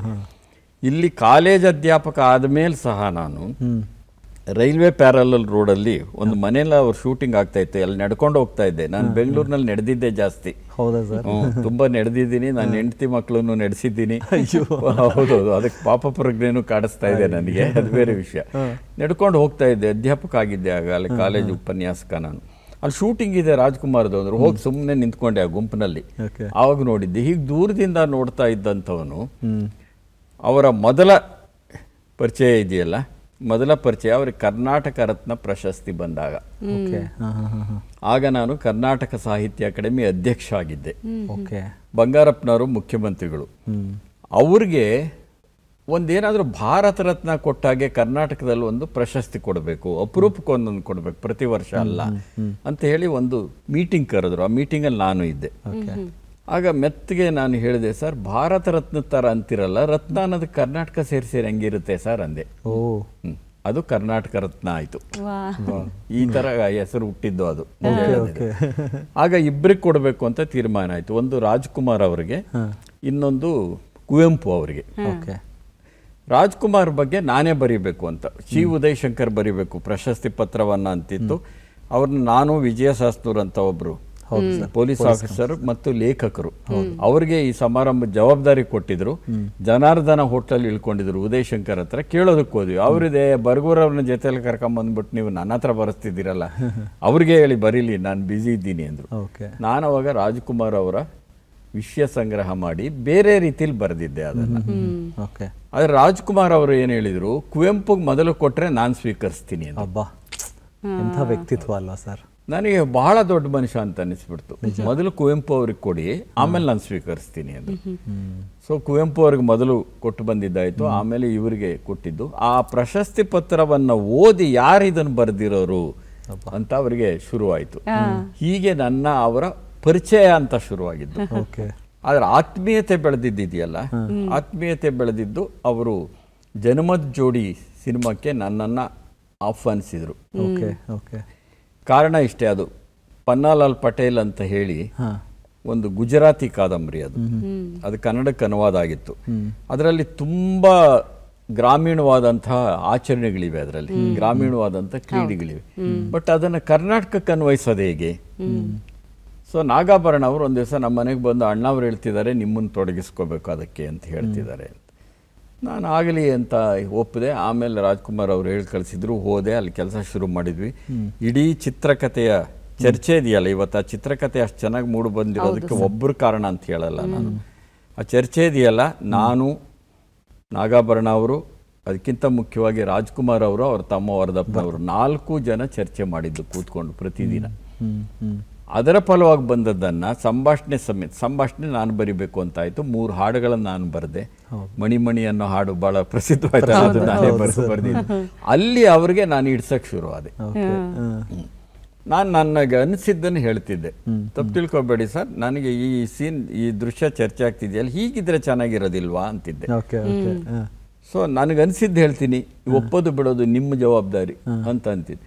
ಅದು ಹೇಗಾಯ್ತು, 3-4 ದಿವಸದ ಥರ ರಾಜ್ಕುಮಾರ್ ಅವರು ಎಷ್ಟು ದೊಡ್ಡ ಮನುಷ್ಯರು ಅಂದರೆ, ನೋಡಿ ನಾನು ಒಬ್ಬ ಕಲಾವಿದನಾಗಿ ಏನೋ ಹೇಳ್ತಿರ್ತೀನಿ ಈ ದೃಶ್ಯದ ವಿಷಯನ, ಆದರೆ ನಾನು ಹೇಳ್ತೀನಿ, ಒಪ್ಪೋದು ಬಿಡೋದು ನಿಮಗೆ ಸೇರಿದ್ದು, ಅದನ್ನ ಯೋಚನೆ ಮಾಡಿ ಅನ್ನೋಕ್ಕೆ ಶುರು ಮಾಡಿಬಿಟ್ರು ಅವರೇ. ಗ್ರೇಟ್. ಸೊ ಅಲ್ಲಿಂದ ನಾನು ಅವ್ರಿಗೆ ಇಷ್ಟ ಆಗಕ್ಕೆ ತೊಡಗಿದೆ. ಅಂದರೆ ನಾನು ಹೇಳಬೇಕಾದ್ದನ್ನು ಹೇಳ್ತಿರ್ತೀನಿ, ಹೇಳೋ ರೀತಿಲಿ ಹೇಳ್ತಿರ್ತೀನಿ ಅಂತ ಹೇಳಿ. ನನ್ನ ಆಬ್ಸೆನ್ಸಲ್ಲಿ ನಾನು ಇಲ್ಲದೇ ಇದ್ದಾಗ ಆ ಬರಗು ರಾಮಚಂದ್ರಪ್ಪ ಇದಾರಲ್ಲ, ಬಹಳ ಜ್ಞಾನಿ ಕಣ್ರಿ ಅಂತಿದ್ರಂತೆ ಅವರು. ಸೊ ಅಲ್ಲಿಂದ ನನ್ನ ಅವರ ಸಂಬಂಧ ಶುರು ಆಯಿತು. ಆಮೇಲೆ ಎಂದೂ ಅವರ ಸಂಬಂಧವನ್ನ ನಾನು ಯಾವುದೇ ಕಾರಣಕ್ಕೆ ಬಳಸ್ಕೊಂಡಿಲ್ಲ ನಾನು. ಅದು ಹಗಲು ವೇಷ ಇದೆಯಲ್ಲ, ಅದು ಶಿವರಾಜ್ ಕುಮಾರ್ ಅವರು ಮಾಡಿದ ಸಿನಿಮಾ. ಅದು ಯಾವಾಗಲೂ ಶಿವರಾಜ್ ಕುಮಾರ್ ಅವರಿಗೆ ಒಂದು ಥ್ರೆಡ್ ಹೇಳಿದ್ದೆ ಅದನ್ನು. ಜನಮತ್ ಜೋಡಿ ಆದ ನಂತರ ನಾನು ಇಷ್ಟ ಆಗಕ್ಕೆ ಶುರುವಾಗ್ಬಿಟ್ಟೆ ಆ ಚರ್ಚೆನಲ್ಲಿ.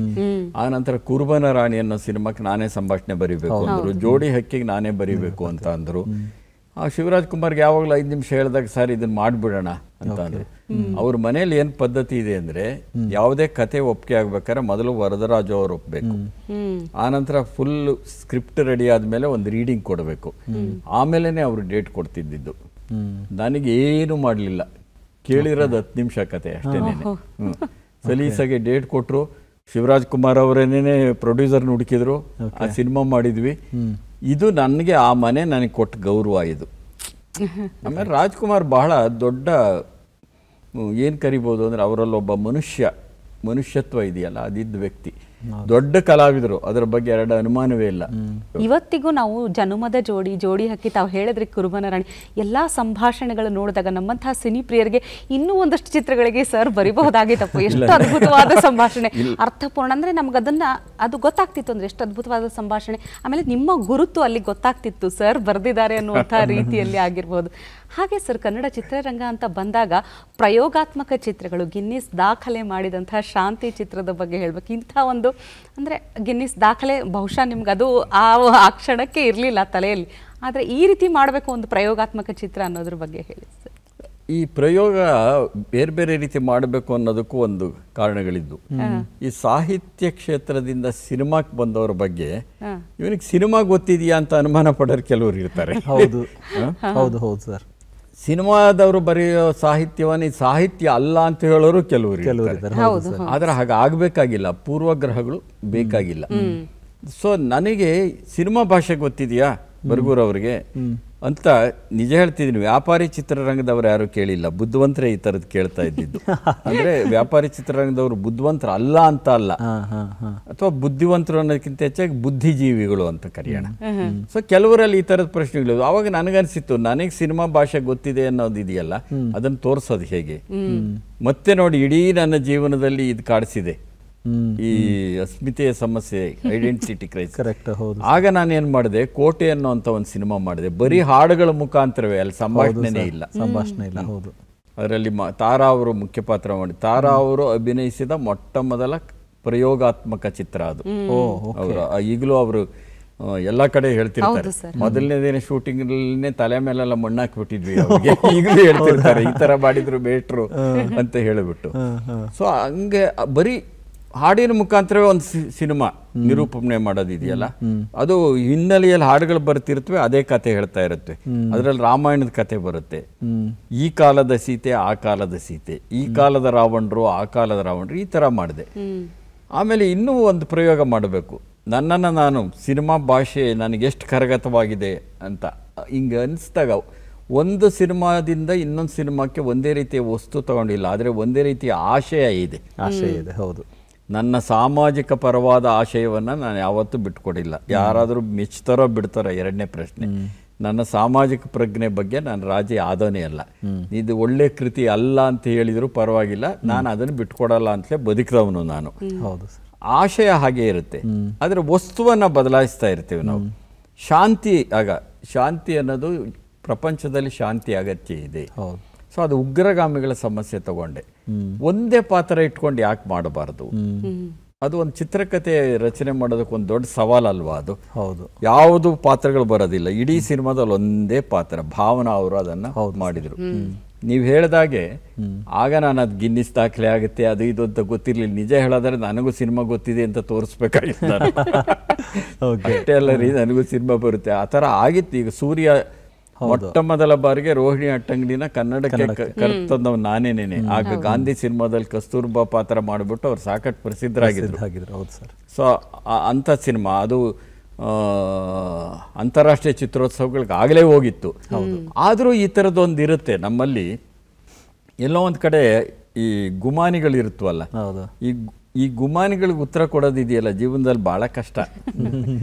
ಸೊ ಹಂಗಾಗಿ ಶಾಂತಿ ಪ್ರಯೋಗದ ಮುಖಾಂತರವಾಗಿ ಆಗ ಯಾರ್ಯಾರಿಗೆ ಮಾತಾಡ್ತಾ ಇದ್ರು ಬುದ್ಧಿಜೀವಿಗಳು ಅಂತ, ಕೆಲವರು ಅಷ್ಟೇ, ಎಲ್ಲರ ಬಗ್ಗೆ ನಾನು ಹೇಳೋದಿಲ್ಲ, ಹಂಗೆ ಆಕ್ಷೇಪ ಮಾಡೋಕ್ಕೂ ನನಗೆ ಇಷ್ಟ ಇಲ್ಲ. ಅದರಿಂದ ನಾವೇನು ಬದುಕಬೇಕಾಗಿಲ್ಲ.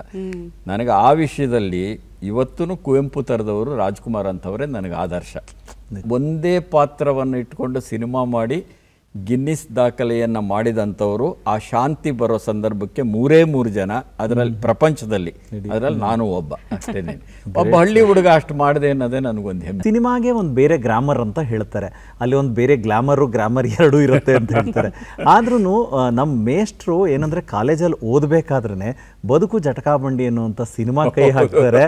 ಹಿಂಗೆಲ್ಲ ಶುರುವಾಯ್ತಲ್ಲ ನಿಮ್ದು ಆ ಒಂದು ಜರ್ನಿ ಹೇಳಿ ಸರ್. ಇಲ್ಲ, ನನಗೆ ನೋಡಿ, ನನ್ನ ಓದು ಮತ್ತು ಅಧ್ಯಾಪನ ಎರಡು ಸಂದರ್ಭದಲ್ಲಿ ಸಿನಿಮಾ ನಂಟಿದೆ. ಹೌದು.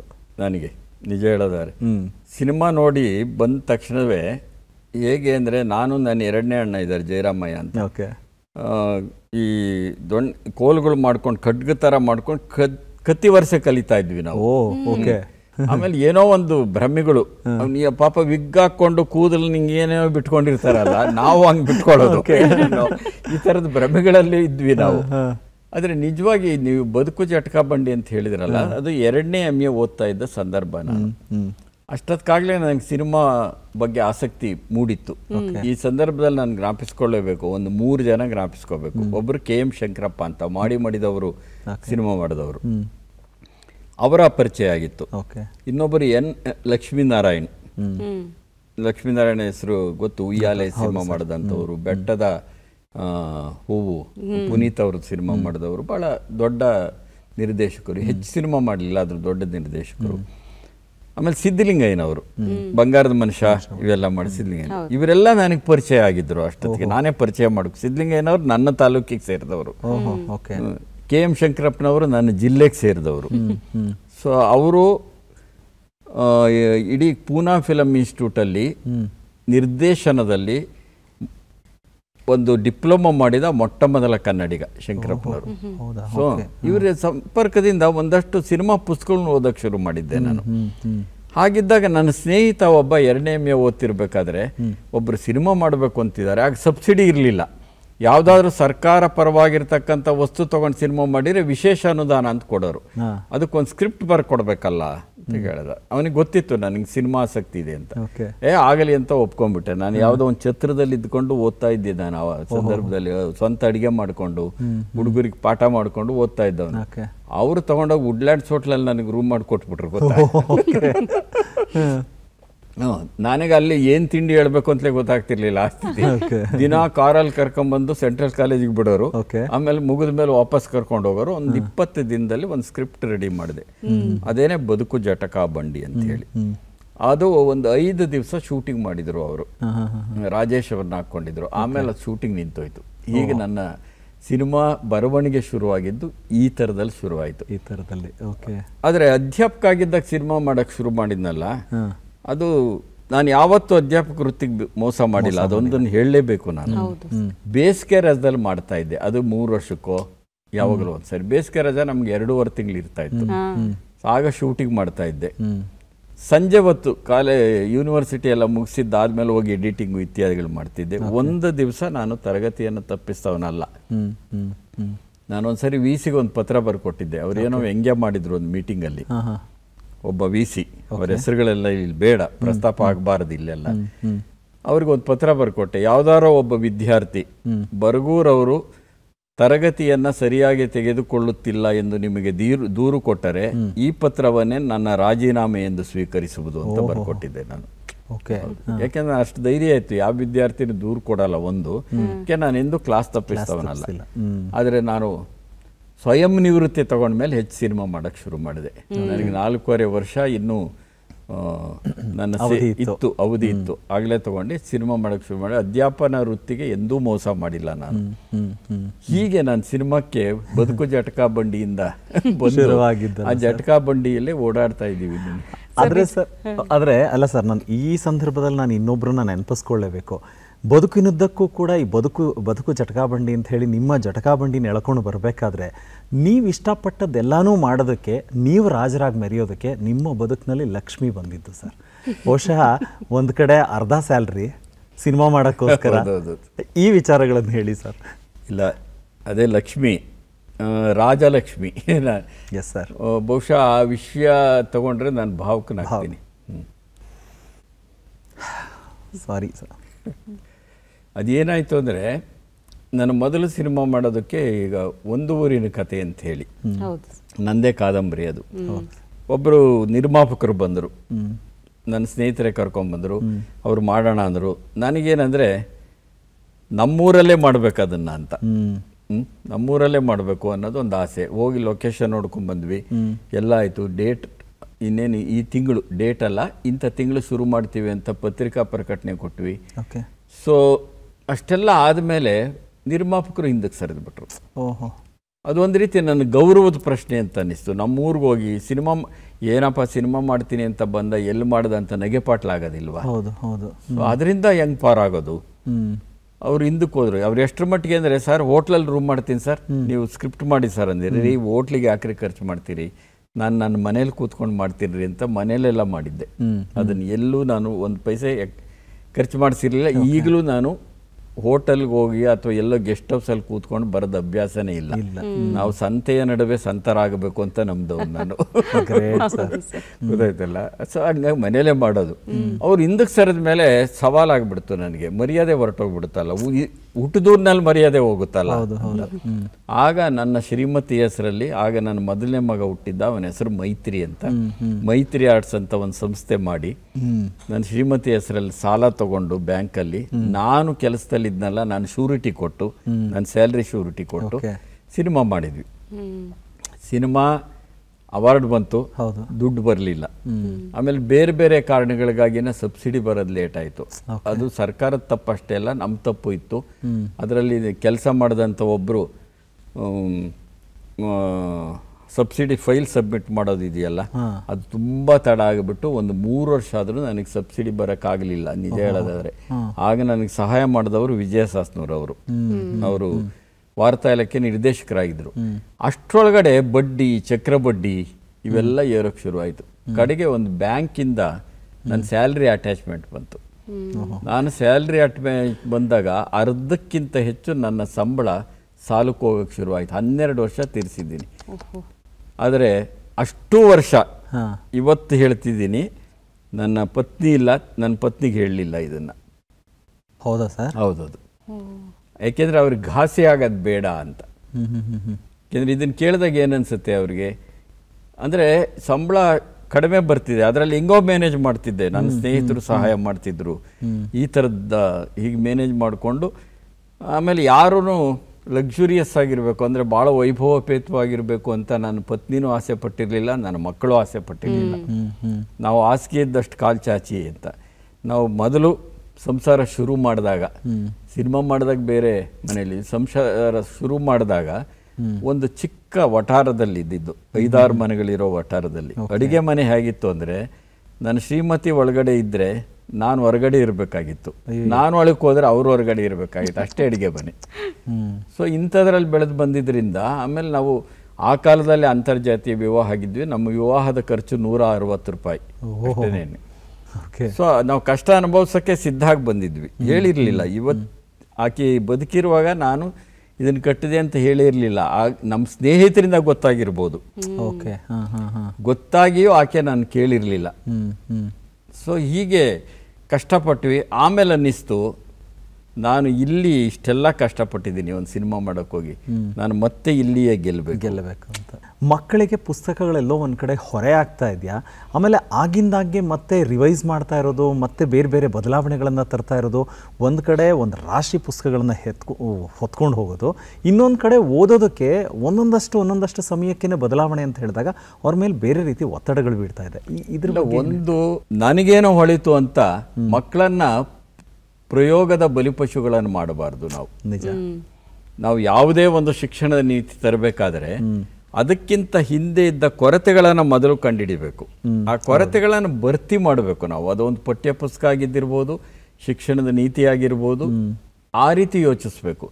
ನಮ್ಮಲ್ಲಿ ಏನಾಯ್ತು, ಪ್ರಯೋಗಶೀಲತೆ ಜಾಸ್ತಿ ಆಗ್ತಾ ಬಂತು ಅಂತ ಅನ್ನಿಸ್ತಾ ಇದೆ ಒಂದು. ಆಮೇಲೆ ಸರ್ಕಾರಿ ಶಾಲೆ ಮಕ್ಕಳಿಗೆ ಪುಸ್ತಕದ ಹೊರೆ ಇಲ್ಲ, ನೀವು ಗಮನಿಸಿ, ನೀವು ಬೇಕು. ಖಾಸಗಿ ಶಾಲೆ ಮಕ್ಕಳಿಗೆ ಪುಸ್ತಕದ ಹೊರೆ ಜಾಸ್ತಿ ಇದೆ.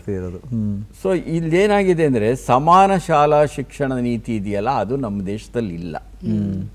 ಎಷ್ಟು ತಾರತಮ್ಯ ಇದೆ, ಶೈಕ್ಷಣಿಕ ಅಸಮಾನತೆ ಅಂತ ಕರಿತೀನಿ ನಾನು. ಒಬ್ರು ಕನ್ನಡ ಮಾಧ್ಯಮದಲ್ಲಿ ಓದ್ತಾರೆ, ಇನ್ನೊಬ್ರು ಇಂಗ್ಲಿಷ್ ಮಾಧ್ಯಮದಲ್ಲಿ ಹೋಗ್ತಾರೆ. ಒಬ್ರು ಅನೇಕರು ಅಂಗನವಾಡಿಗೆ ಹೋಗ್ತಾರೆ, ಇನ್ನು ಕೆಲವರು LKG UKGಗೆ ಹೋಗ್ತಾರೆ.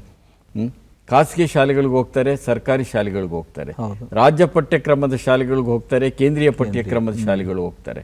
ಕಡೆ ಪಕ್ಷ ಶಾಲಾ ಹಂತದ ಒಳಗಡೆ ಸಮಾನತೆ ಇರಬೇಕು. ಹೌದು ಸರ್. ಶಾಲಾ ಹಂತದ ಒಳಗಡೆ ಒಂದು ಏಕರೂಪತೆ ತರುವ ಶಿಕ್ಷಣ ನೀತಿಯನ್ನು ಈ ದೇಶದಲ್ಲಿ ಇಲ್ಲಿವರೆಗೆ ಮಾಡುವ ಧೀಮಂತಿಕೆ ಮತ್ತು ಧೈರ್ಯವನ್ನು ತೋರಿಸಿಲ್ಲ ಅನ್ನೋದು ನನ್ನ ನಿಜವಾದ ಅತೃಪ್ತಿ, ಅಸಮಾಧಾನ ಮತ್ತು ಟೀಕೆ. ಆಮೇಲೆ ನೀವು ಪದವಿಗೆ ಹೋಗ್ತೀರಾ, ಬಹುರೂಪತೆ ಇರಲಿ. ಹೌದು ಹೌದು ನಿಮ್ಗೆ ಏನೇನು ಬೇಕು ಅದು ಆಯ್ಕೆ ಮಾಡ್ಕೊಳ್ಳಿ. ಎಲ್ಲಿವರೆಗೆ ಜ್ಞಾನಮುಖಿ ಶಿಕ್ಷಣ, ಎಲ್ಲಿಂದ ಉದ್ಯೋಗಮುಖಿ ಶಿಕ್ಷಣ, ಬಹಳ ಸರಳವಾಗಿದೆ, ನೀವು ವಿಂಗಡಿಸ್ಕೋಬೇಕು. ಅದು ಆಗ್ತಾ ಇಲ್ಲ.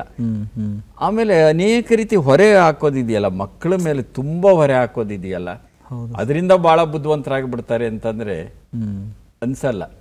ಈಗ ಬಹಳ ದೊಡ್ಡ ದೊಡ್ಡ ವಿಜ್ಞಾನಿಗಳಾಗಿರೋರು, ಬಹಳ ದೊಡ್ಡ ದೊಡ್ಡ ಸಾಹಿತಿಗಾಗಿರೋರು, ದೊಡ್ಡ ದೊಡ್ಡ ಚಿಂತಕರಾಗಿರೋರು, ನಿಜವಾದ ಅರ್ಥದ ಮುತ್ಸದ್ದಿಗಳಾಗಿರೋರು ಎಲ್ಲ ಲೆಕ್ಕ ಹಾಕೊಳ್ಳಿ. ಅವ್ರು ಎಲ್ಲಿಂದ ಹೇಗೆ ಓದ್ ಬಂದರು?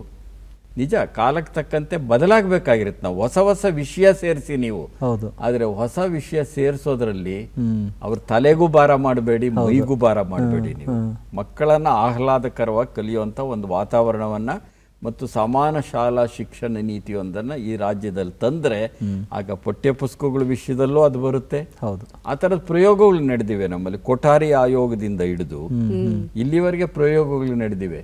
ಆದರೆ ಒಬ್ಬೊಬ್ಬರು ಬಂದಾಗಲೂ ನಾನೇನೋ ಮಾಡಬೇಕು ಅಂತ ಹೇಳಿ ನನ್ನ ತಲೆಯಲ್ಲಿರೋದು ಅಲ್ತಿರೋದಲ್ಲ, ಇಂದಿನ ಕೊರತೆಗಳನ್ನು ಹುಡುಕಿ ಮೊದಲು ಆ ಕೊರತೆಗಳನ್ನು ತುಂಬುತ್ತಾ ಬನ್ನಿ. ಅದು ಶಿಕ್ಷಣಕ್ಕೆ ಅನುಕೂಲ ಮಾಡಿಕೊಡುತ್ತೆ ಅಂತ. ಸರ್, ನಿಜ ಸರ್. ಅಂದ್ರೆ ನಿಮ್ಮ ಮಾತು ಕೇಳ್ತಾ ಇದ್ರೆ ಸಮಯ ಹೋಗಿದ್ದೇ ಗೊತ್ತಾಗಿಲ್ಲ. ಯಾಕಂದ್ರೆ ತಾವು ಈ ಕಾರ್ಯಕ್ರಮಕ್ಕೆ ಬರ್ತಾ ಇದ್ದೀರಿ ಅಂದಾಗ ನಾನು ನಿಜಕ್ಕೂ ಅಂದ್ರೆ ನಿಮ್ಮಂಥ ಅನುಭವಿಗಳ ಮಾತು ಕೇಳೋದಕ್ಕೆ ನಮ್ಮ ಸೌಭಾಗ್ಯ ಸರ್. ತಾವಿವತ್ತು ಬಂದಿದ್ದು ತಮ್ಮ ಇಡೀ ಅಂದ್ರೆ ಬದುಕು ನಡೆಸಿದ ರೀತಿಯನ್ನ ಕೇಳಿದಾಗ ನಿಜಕ್ಕೂ ಅಂದ್ರೆ ನಿಮ್ಮನ್ನ ನೀವು ಗುರುತಿಸಿಕೊಳ್ಬೇಕು ಎನ್ನುವಂಥ ಅಸ್ಮಿತೆಯ ಹೆಸರಿನಲ್ಲಿ ಇಷ್ಟೊಂದು ಸಕಾರಾತ್ಮಕ ಚಿಂತನೆಗಳು ಹೊರಬಂತಲ್ಲ. ಅಂದ್ರೆ ಬಹುಶಃ ಎಲ್ರಿಗೂ ಇಂಥದ್ದೊಂದು ನಿಸ್ವಾರ್ಥ ಸೇವೆ ಮಾಡಲಿಕ್ಕೆ ಒಂದು ಸ್ವಾರ್ಥ ಆಸೆ ಇರ್ಲಿ ಅನ್ನುವಂಥ ಒಂದು ನಿಜಕ್ಕೂ ಬಹಳ ಖುಷಿ ಆಯ್ತು ಸರ್. ಇಡೀ ಚಂದನ ವಾಹಿನಿಯ ಪರವಾಗಿ ತಮಗೆ ಹೃತ್ಪೂರ್ವಕ ಕೃತಜ್ಞತೆಗಳು ಸರ್. ನನಗೂ ಬಹಳ ಸಂತೋಷ ಆಯಿತು. ಯಾಕೆಂತಂದ್ರೆ ಒಂದು ರೀತಿ ತುಂಬಾ ಏನೋ ಔಪಚಾರಿಕವಾದಂತಹ ಮಾತುಕತೆ ಇಲ್ಲ. ಇದು ಅನೇಕ ಸಂಗತಿಗಳನ್ನು ನನ್ನ ಒಳಗಡೆ ಇದ್ದವು ಹೊರಗಡೆ ಬರೋದಕ್ಕೆ ಕಾರಣ ಆಗಿದೆ. ಹಾಗಾಗಿ ಈ ಒಂದು ಮಾತುಕತೆ ಏರ್ಪಡಿಸಿದ ಚಂದನ ವಾಹಿನಿಗೆ ಮತ್ತು ನನ್ನ ಜೊತೆ ಇಲ್ಲಿವರೆಗೂ ಮಾತುಕತೆ ನಡೆಸಿದ ನಿಮಗೆ, ಮುಂದೆ ನೋಡುವಂಥ ವೀಕ್ಷಕರಿಗೆ ಎಲ್ರಿಗೂ ನಾನು ಧನ್ಯವಾದಗಳನ್ನು ಹೇಳ್ತೇನೆ. ನಮಸ್ಕಾರ. ನಮಸ್ಕಾರ. ನಮಸ್ಕಾರ ಸರ್. Thank you. ಧನ್ಯವಾದಗಳು.